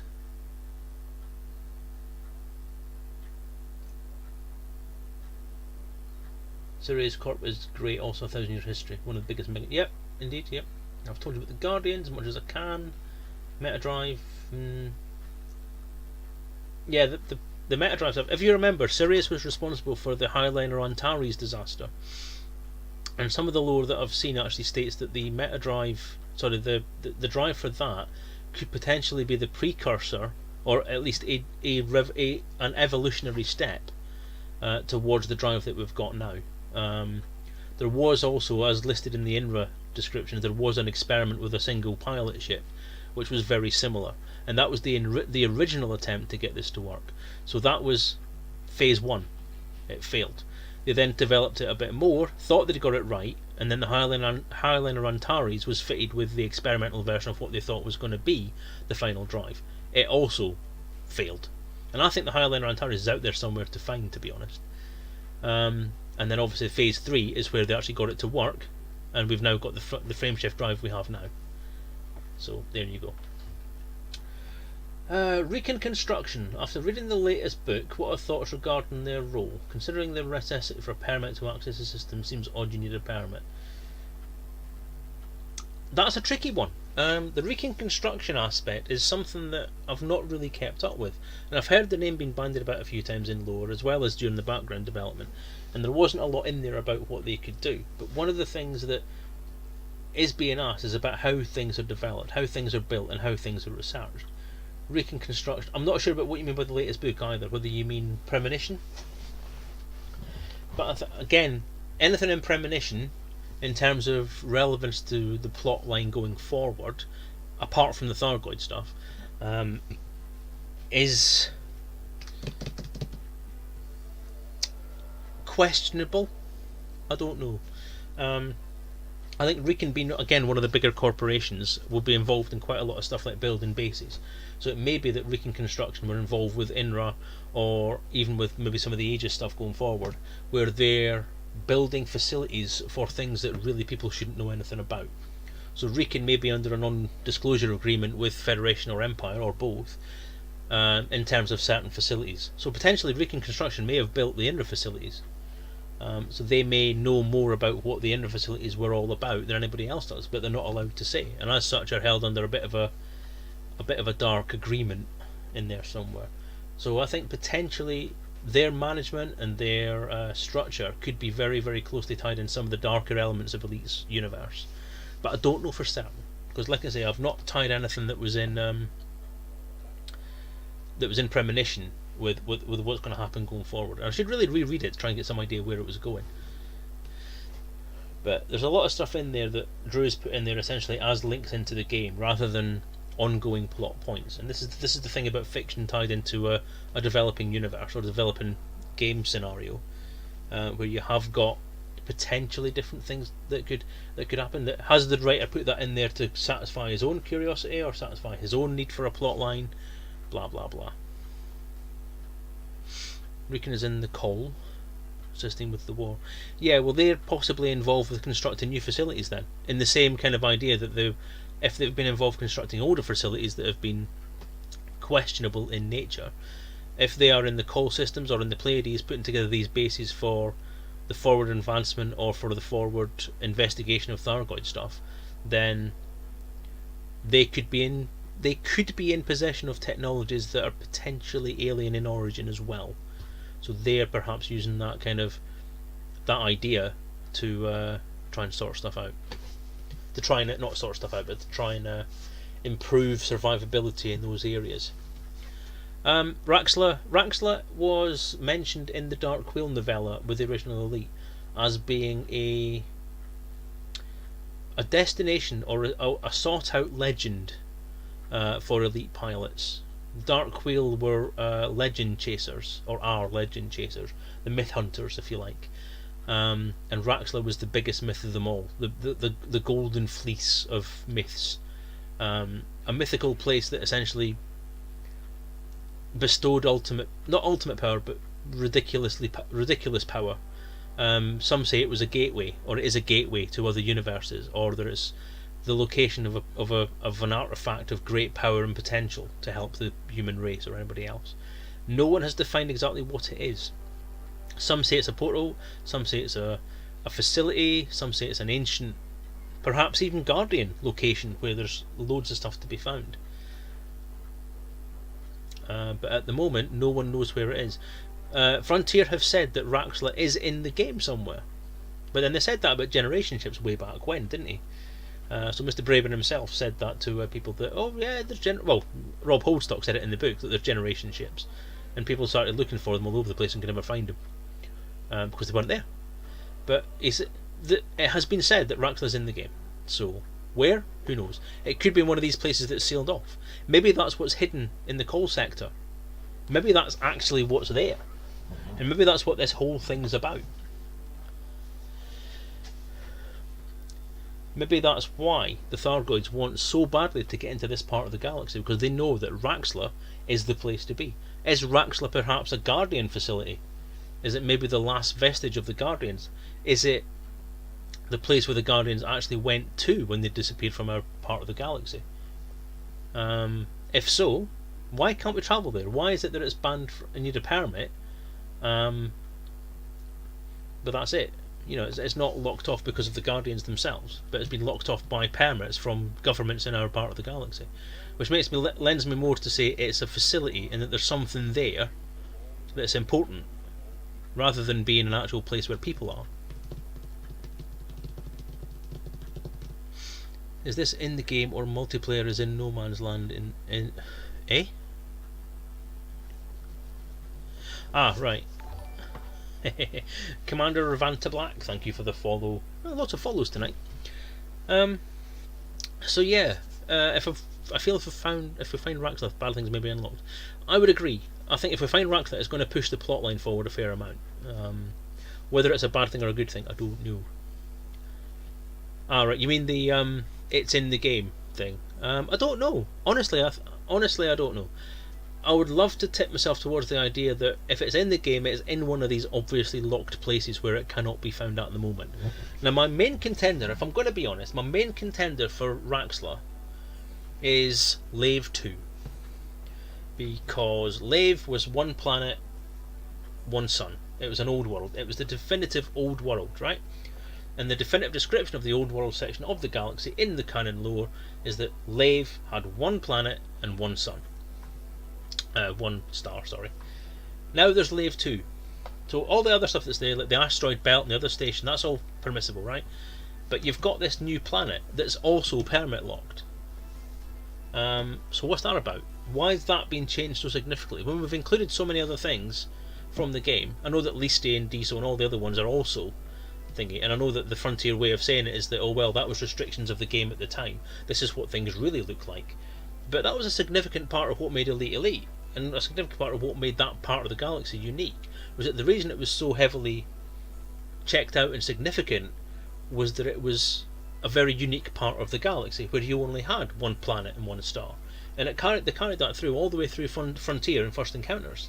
Now there wasn't a restriction on what was in the systems at that point in time, so if they wanted to change it, why was it only changed for Elite Dangerous? Now you can add in something more expansive, by putting in asteroid belts and stations and things like that, which is what they did. But why put another planet in there? Because I know that other old world systems were changed in Frontier and First Encounters. They were given additional planets and so on, but Lave was always left alone. Now Lave has changed. It has a planet, another planet, but it's also permit locked. So why? Why is it permit locked? Why permit lock it? So that's my prime candidate for it. I can't see any other reason to do that other than just not really respecting the source material. So for a company /developer or director, obviously Braben's part of this whole thing, he dictates what happens in Elite, why would he make the decision to change that so significantly unless it was for a plot reason? Now, if that's not the case, then my respect for Braben's ability as a storyteller or as maintainer of his own universe is slightly lessened by that. And I'm sorry if that's harsh towards Mr. Braben himself, but I doubt he's going to listen to this stuff. We were supposed to be doing beta stuff tonight. I've never actually managed to do it, but no one's complained. I was going to do beta exploration and all that kind of stuff, and you lot have kept me talking. It's become a lore stream. That's not nice. I'm going to have to do this again. Shit. You all just won't stop asking questions. Right, Garzini, have we heard any more from the ex-president since the Thargoid started attacking bases? No, we haven't, as far as I'm aware.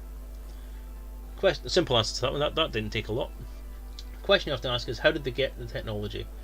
Because there was lots of wrecks all over the galaxy. Lots of crashed ships on planets. Lots of Thargoid facilities that were probably left behind from when they tried to make forward bases. So it's just scavenging. It's the same as everything else. You destroy a ship, it gets bits left behind. You scoop up those bits, you take them somewhere else, and you have a look through. I've featured that quite a lot when I've done. I actually had to cull a whole scenario from the RPG that dealt with finding crashed Thargoid technology. And pretty much every session that I've done at a convention. Neo ERS, thank you for the host, sir.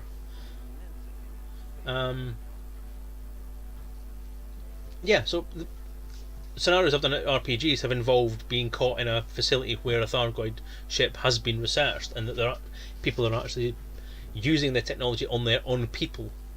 And whoever it is you might want to call it, whether it be Aegis or what's left of INRA or other shadowy organisations, have been in charge of doing that. And generally what's happened is it's got out of control. So yeah, there's a number of reasons, a number of ways they could have got it. They could have just got it from storage from the first Thargoid war, for crying out loud.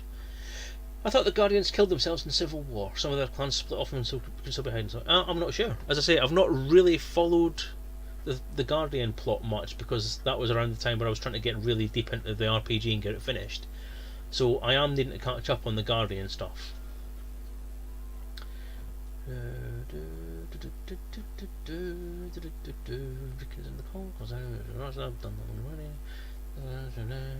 Polaris, could be. When UA was found for the first time, give a statement that UA is in game since 1.3, but it was found much later.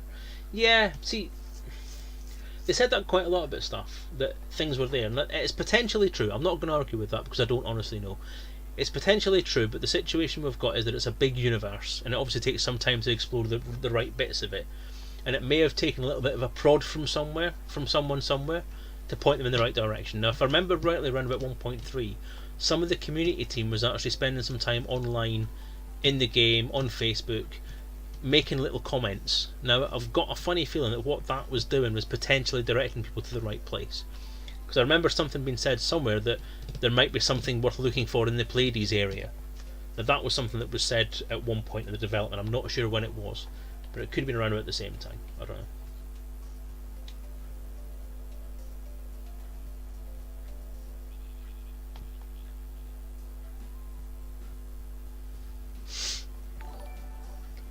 Waz48, thank you for the follow, sir. For a station and system where Recon construction teams with them as a controlling faction. No, you won't get a Call 70 permit until they're ready to give you that. Why did Triton get permit locked later in the game's life? I don't know. Lore wise, what I heard at the time was that potentially the story reason for it would be that something has been found there. I think the in-game reason for it was because, I think perhaps it wasn't being rendered particularly accurately in comparison to what recent scans of it have shown. So maybe they wanted to hide it for that reason. I don't know. But in-game, I think the reason they were saying that is because something had been found, and that they don't want anyone seeing it at the moment. Andreas, yes, feel free. As long as it's clean. Aim to give us the same thing months ago. Permit system was nothing there. I wonder if there is any way to get this permit. Probably not at the moment. No, I can't see there is a if it's been permit locked, and the normal things that you would do would mean you can't get the thing. It might be that there isn't any way to get it yet. There is something that's going to get unlocked later on. The Call 70 thing, I think the Call 70 thing is core to the Thargoid presence in the galaxy. There's going to be something there that's very, very important going forward, or very, very critical to the Thargoid presence, or even our presence, or even remaining in the galaxy. There is something significant there, and it's hinted at. I mean, Malik's streams have actually gone into this as well, but it would seem that one of the broadcasts, I think the UA's one, with a big circle in the middle and then all the things around the edges of it, that seems to indicate that Call 70 has something there that's related to the Thargoids. Now, the theory is, from a lot of places, that it's the Thargoid homeworld. But some people say that Thargoids have come from outside the galaxy. So, I don't know. It's a bit of an odd one.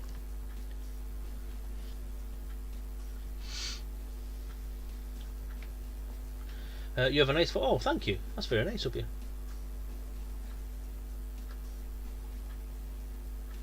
Shut up and talk.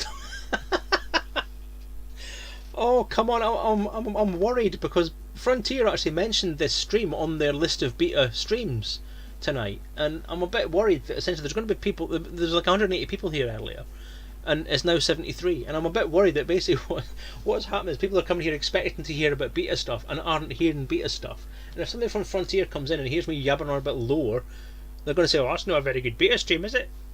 I mean, I've got a beta picture in the background, I suppose, so... No, I can't. That's the thing, Bifford. I can't take off because I'm spending so much time reading stuff. I won't be doing anything. I'd just be flying in a straight line or crashing into stuff. No. Oh, I should have put a video in the background, shouldn't I?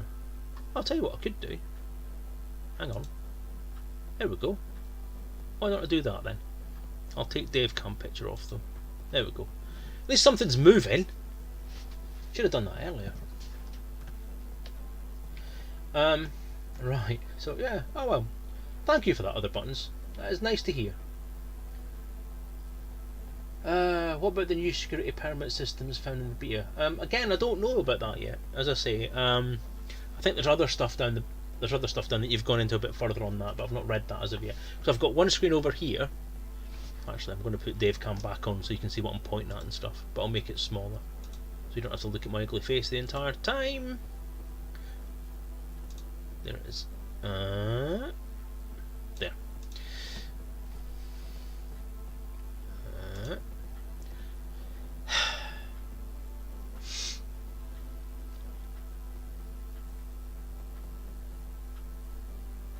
Why are you sad?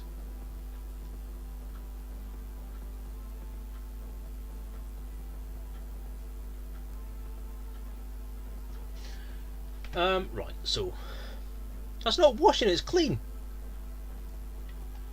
New security system, I don't know. That's not something I've actually heard of in terms of what I know about the beta. I was going to go through the list today, but it doesn't mention the security things there. Are they not, oh, I don't know. Oh yeah, the Jameson logs, yeah, they are a sad story, but there's quite so many sad stories in this universe. Not as many as Fallout, but there are some. I came from Malik, where he showed off some stuff players found in the game, so I need to know more. Well, this is the thing. Malik's stream is probably the best one to do. Is probably the best one to go to for recent discoveries. I must admit that I tend to hang around Malik's stream if I want to find stuff out or I want to get information about the new discoveries, because I don't have time to fly around all this and get all that stuff myself. So Malik has been my go-to guy. So if you don't follow Malik, most of you probably do, because I think most of you came here from Malik. If you don't follow him already, then it's twitch.tv/Malik_VR. If someone could stick a link in the chat, that'd be great. But yeah, he is the go-to guy, and he does go into some hellish depth about what's there and what's not, and what's been found recently and all that kind of stuff. He's great. I mean, his streams are amazing. I love him. They're also VR, which is great. I'll make that a bit smaller.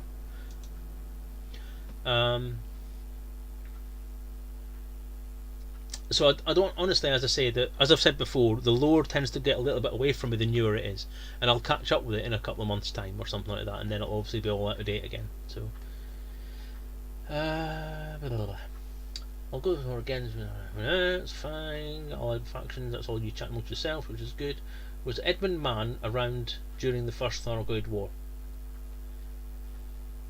Right, the first Thargoid War in the rebooted lore was 3125. It is now 3304, so he'd be about 170. Is that right?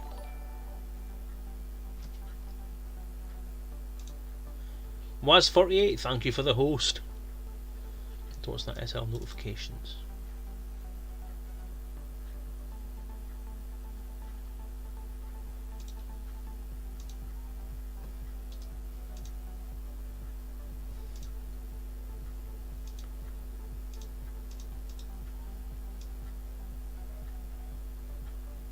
Sorry, just setting something up so I can see what happens. Right. Where was I? Right, okay, so I don't know. I don't honestly think so. I think Edward Mann may have been around in 3250. He certainly was old enough to be around 50 years ago when the original Alliance stuff happened. So he may potentially have been involved with some of the stuff with Argent. That is possible. The first Thargoid War, no, I don't think so. The second Thargoid discovery could have been Jisp. Hello, welcome to the stream.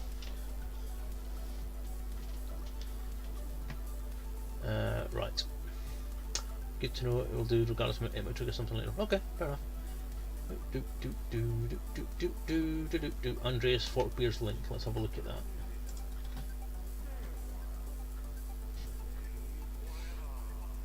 Ah, mine all the bites. That's the guy that got banned, isn't it? Found 2 permanent lock systems in Norway, not a part of region lock.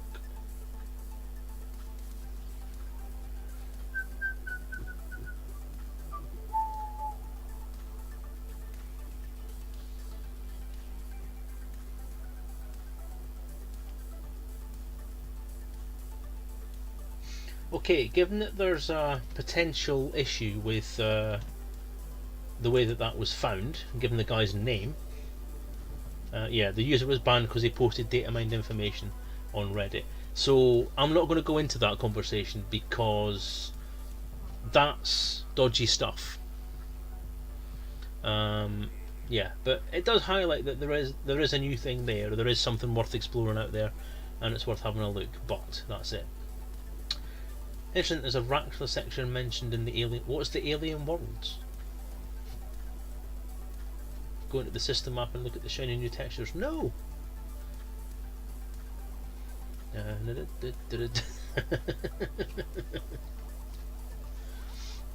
Faves washing cup. You should learn to spell, dude. Jameson logs always make me sad. This has been tricked. Yeah, it is a sad story, as I say. It is. There some of this old log stuff, the stuff that links back to the original games and so on, is really good and it's really well done. But this is obviously a Jameson from the First Encounters thing. Now this is it First Encounters? Oh, I've frozen up, look. I'm back. Now that's happening quite a lot. Now that, I think, if I had the other memory in, that would have been a crash right there. Yeah, the logs are good. They're good at linking back to the past. I'm trying to think. Yeah, the Jameson logs are from 3150 odds, when the original mycoid virus was delivered by at the end of the war. So that, yeah, that links the original Elite to this game, which is really good. But no, there's no but really. It's a good story. It's good how it's done. It's interesting. It's thing, but everything that harks back to that old stuff is engaging the original audience, which is really good. I think Raxlet is a small time portal to the past that speed out pot noodles from a 20th century Tesco. Oh God, you people, you make me laugh. There was actually a thing a while ago when people were originally trying to work out what Raxla was and whether it still existed in the other games, and even in the communities that we've been part of since then, like up to the present day, including the Elite one. My hair's a mess. Look at the state of it. Fucking grease ball. Excuse me, thank you for the follow. Why isn't that working? Because I've turned it off, you twat. There was actually a theory that it was potentially a time machine, or a time portal, like you say, that it would take you back in time. I don't know who came out with it. I don't know how official it was. It was probably completely unofficial, but it was something that was discussed for a while.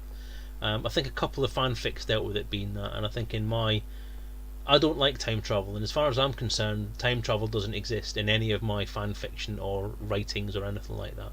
So, but yes, it was an idea. Garzini, too young. That's Edward Mann. He's 114. Is that official? Is that actually in the timescales for his profile? If that's the case, then yeah, he was definitely around for the original Alliance attempt at contacting the Thargoids, which may mean that maybe he was there, maybe he was present, maybe he was part of Argent at the time. Maybe he's actually a renamed Argent. Could be. Mind you, it was Meredith Argent, wasn't it? Who's a woman, apparently. Or was she?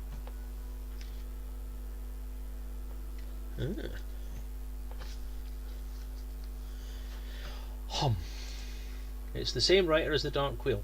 What is? The time machine thing. Yeah, Zarphoenix, time travel always kind of gets in the way of a story, because you spend more time faffing about with what time travel actually means and how it works than you do actually worrying about the story. Does time travel have a completely cyclical effect? Like, do the effects of time travel, or are the effects of time travel in your universe already accounted for in your universe? So what you do by going back in time is to create the events that happened to cause the timeline that you're in. So which way do you go with that? Is the past immutable, or is the past changeable, according to quantum theory, so that every time you change something in the past, your original universe is still there, but like Back to the Future, you create a new timeline that you then jump forward to. Has anyone been to LTT 15493 or is aware of the Jarek's Folly Tale? No, actually, I haven't. I'm not aware of that at all.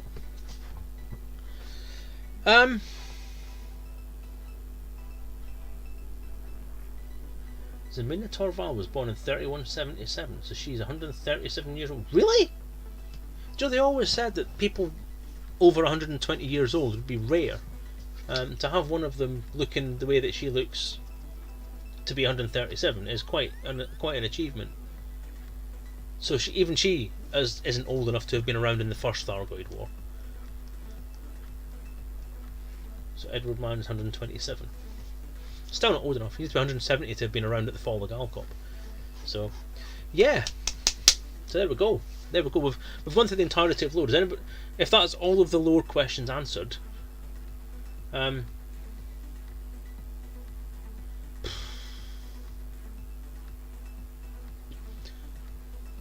know what to do. I've only got like 5 minutes left of my normal stream time. Is it worth going into the beta now? Shall we fly the Chieftain for 5 minutes? Because I've completely failed at everything here.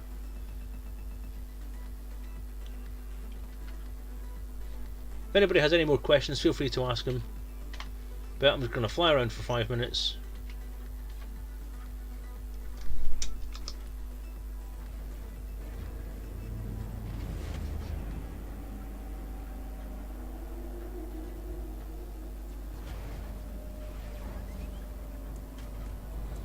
I don't remember what the keys are for this. This is one of the reasons why I didn't want to do it while I was faffing about and talking.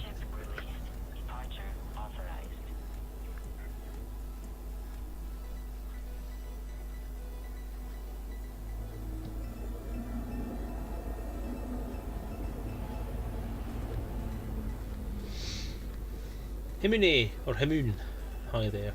Odyssey Moon can be an elite. as discussed the other day when I was talking to people on the RPG group, that's a bit of an odd question, because you've got things like relativistic travel to take into account, where people are actually older than they seem. But chronologically, physically, you're looking at roughly the same. Right, listen to this. Now, is it just me, or does that sound a little bit Thargoidy? It does sound vaguely like the vaguely like some Thargoid shit, doesn't it? To me, in my opinion.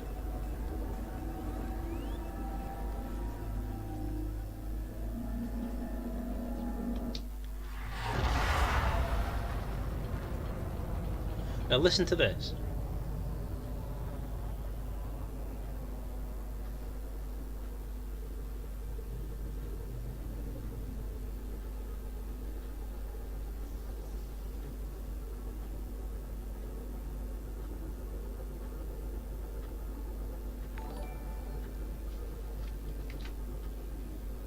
Joe238 Joe, thank you for the follow.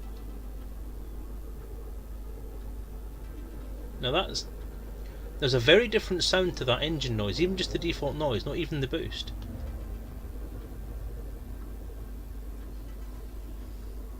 That's a really nice view, actually.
I like that.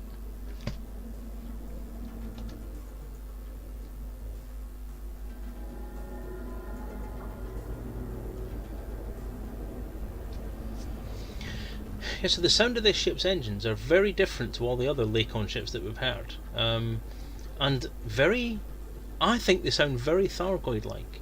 So this is what's prompted me to think that there's potentially. Why have I lost control?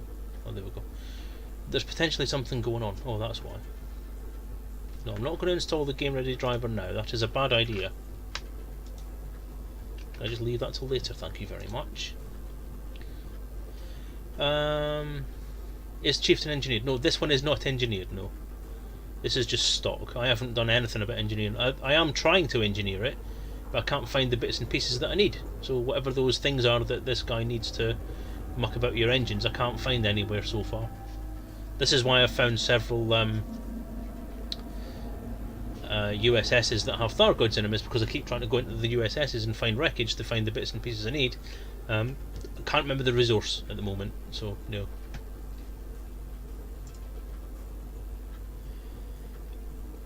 Oldest human can be, right. Apparently the upper age is chronologically about 120, without any non-natural additions to it.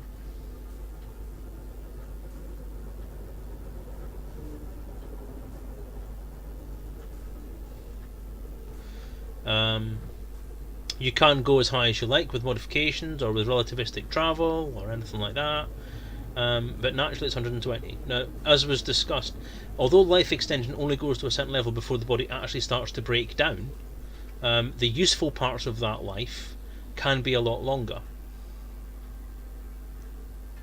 Yeah. So what I've been saying, as other buttons is very aware, because we had this conversation last night on the RPG group, the useful part of your life is extended. So you can go to about maybe 70 or 80 years old and still have the health and well-being of a 60-year-old potentially, or 50-year-old maybe. So your useful years are a lot longer, but then you can modify, you can cyborg it all up, and be more of a person if you want to be.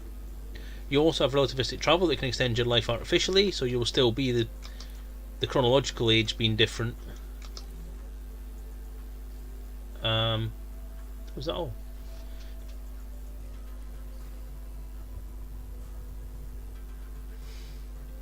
And there, so yeah. Been researching how clones work in ED. How generous this guy? He's very generous. He's a lovely guy. He's great. So he can be badass and 70 years. Oh yeah. Cyborg life. Yeah. Okay. Well, basically, I think I'm about done. What I'll do is I'll dock at this engineer place.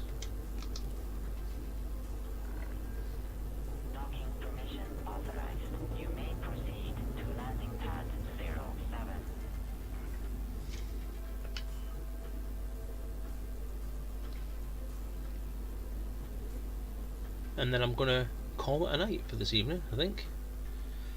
This hasn't been much of a beta look, I'm afraid. I apologise for that to those who will want to have a look at it and see if the beta was there.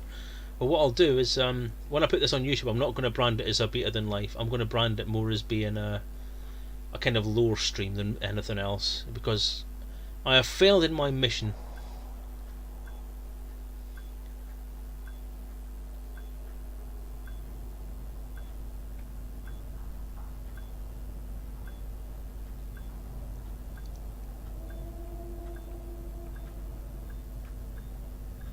Blind Speed, hello, welcome back. Again, you've popped in just at the very end.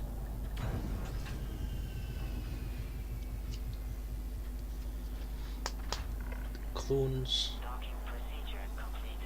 Are you looking to do clones for the RPG or just clones in general? Because one thing I keep getting told is that the clone thing is a very kind of underhanded thing in the Elite universe. It's one of the things that I expanded on in the RPG, but was told to remove. And I don't think I'm changing anything about that by saying that. But I don't know whether it's because I got it wrong. What's that glow? That's weird. I don't know if I got it wrong or if it was just the fact that they didn't want anything in the book about clones. Because maybe they haven't worked it out themselves, blah blah blah blah blah. Off your own streams. Yeah, just don't worry about lore, for crying out loud. If you're going to do a stream, you want to take it down a certain road. Like I've said, in RPG terms, I would agree with the fact that in the game it's the same. Your stream is your stream. Your videos are your videos. Your presence in the game is your entire presence in the game. If Frontier aren't going to give a hard and fast rule about what something is in the lore for the game at the moment, then just make it up. If you get contradicted later on, then you get contradicted later on. But at the moment, in terms of a space sim, do whatever you want. That's my view on it.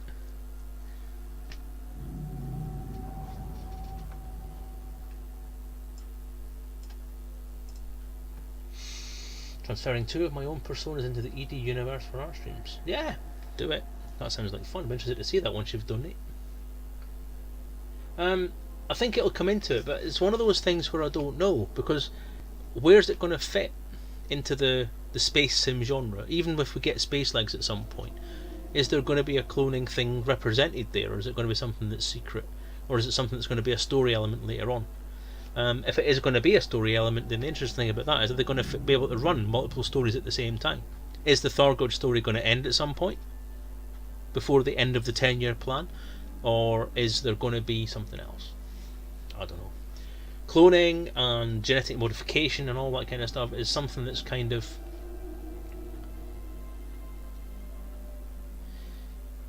odd. Yes, that's the thing. Clones in the Empire are perfectly legal, and there is a school of thought that says that there is a clone, like a clone army similar to the Star Wars one, that there is a particular faction of the military or law enforcement forces that is partly cloned.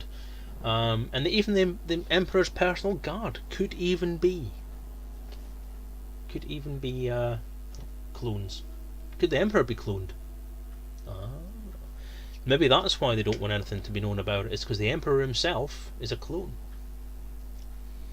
Maybe the Emperor has been a clone for many, many years. Because I know that one of them was cloning himself. There was something in the official release stuff. But yeah, exactly. Are Holome's holograms? That's an interesting one. That is an interesting one. They're called Holome's in universe, right? They're called telepresence in universe, which kind of indicates that they are actually holograms, that you are not physically present in your ship. How does that work? Is that why we have buoys in every system to transmit that data? Are ships all remotely controlled through a network of communication systems? It's an interesting one to think about, because if you look at multi-crew, you actually have the whole thing of someone beaming in or someone actually forming in the sea. That indicates that the hologram is being created as you watch when someone joins in from multi-crew. The name Holome, the concept of telepresence, the way it's done visually, it all lends itself towards being a kind of remote control aspect, that the only reason you have the Holome there is to indicate that there is someone in control of the ship. Who knows? Who knows?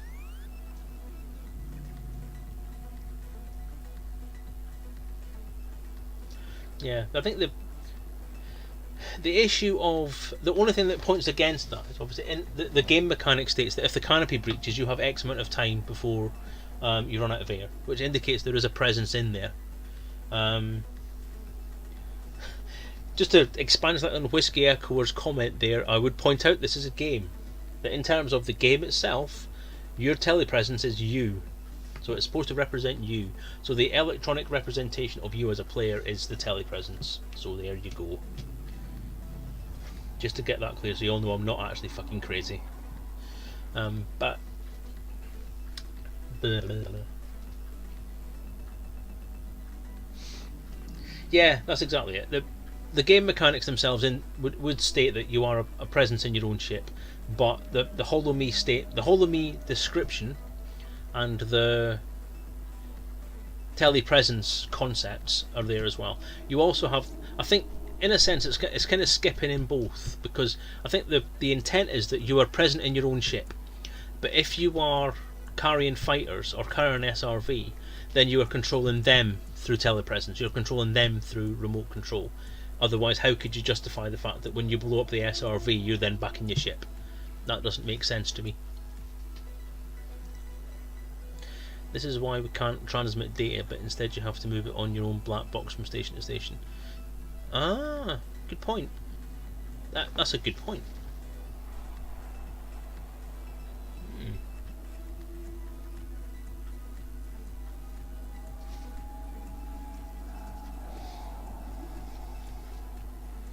But then the black box would also need to have transmission, direct transmission of the Holome feed. Yeah, that's the key to it, other buttons. Why we don't die when we explode, and that's why you respawn back at a station, because essentially that's the last place where you saved your telepresence file at another at a space station. But then it doesn't answer the same question that we had before, which is how do you get that? How do you manage to get that communication into, say, across the bloody galaxy with no way of relaying it? How does that communication work? Now there are technological ways that you can do that that have been displayed in science fiction before. Ender's Game, for example, uses Ansible, which is supposed to be linked particles that link through the quantum reality, if you like.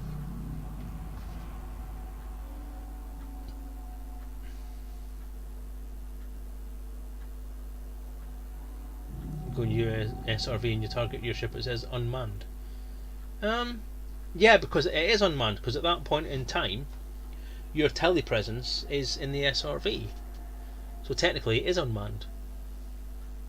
So even though you as a person might be sitting in the ship, your telepresence, therefore you're sitting in a virtual reality helmet or something like that, is thingy.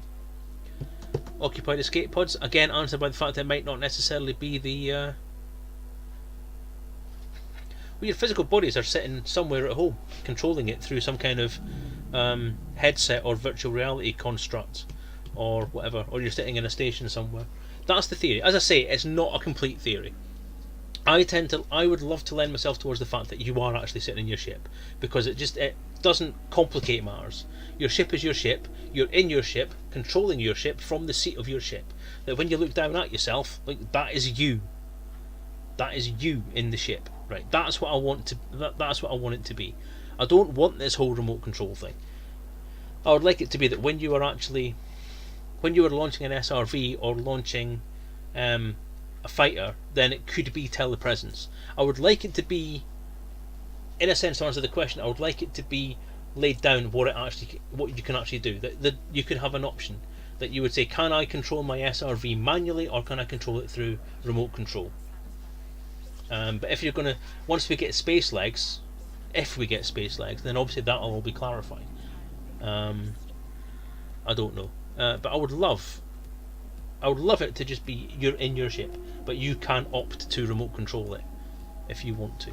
So as long as you're within range of a communications station or a communications buoy or something like that, or perhaps even take your own communications buoy with you and seed systems with comms buoys, so that you could fully use actual telepresence for your ship through these communications networks. What if we're the Thargoids masquerading as people? Oh.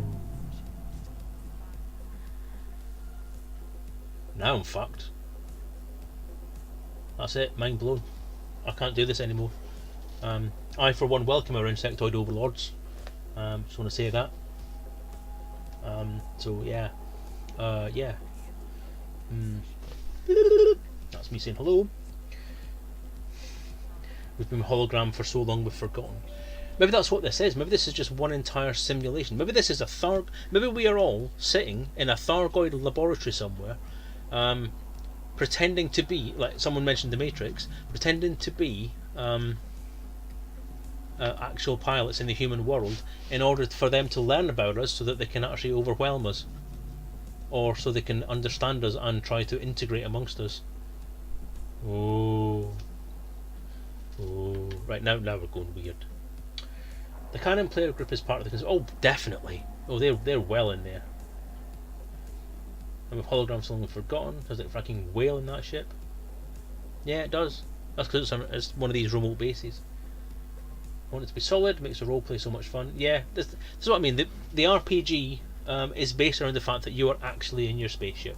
There is nothing in the lore, there is nothing in anything that Frontier have said, or that is in the wikis, or is in any of the published stuff or media about the game that says that we're holograms in a ship.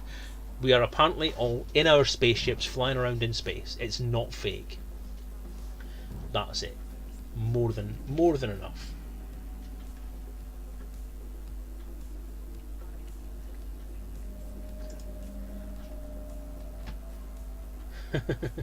See, now you're taking it far too meta.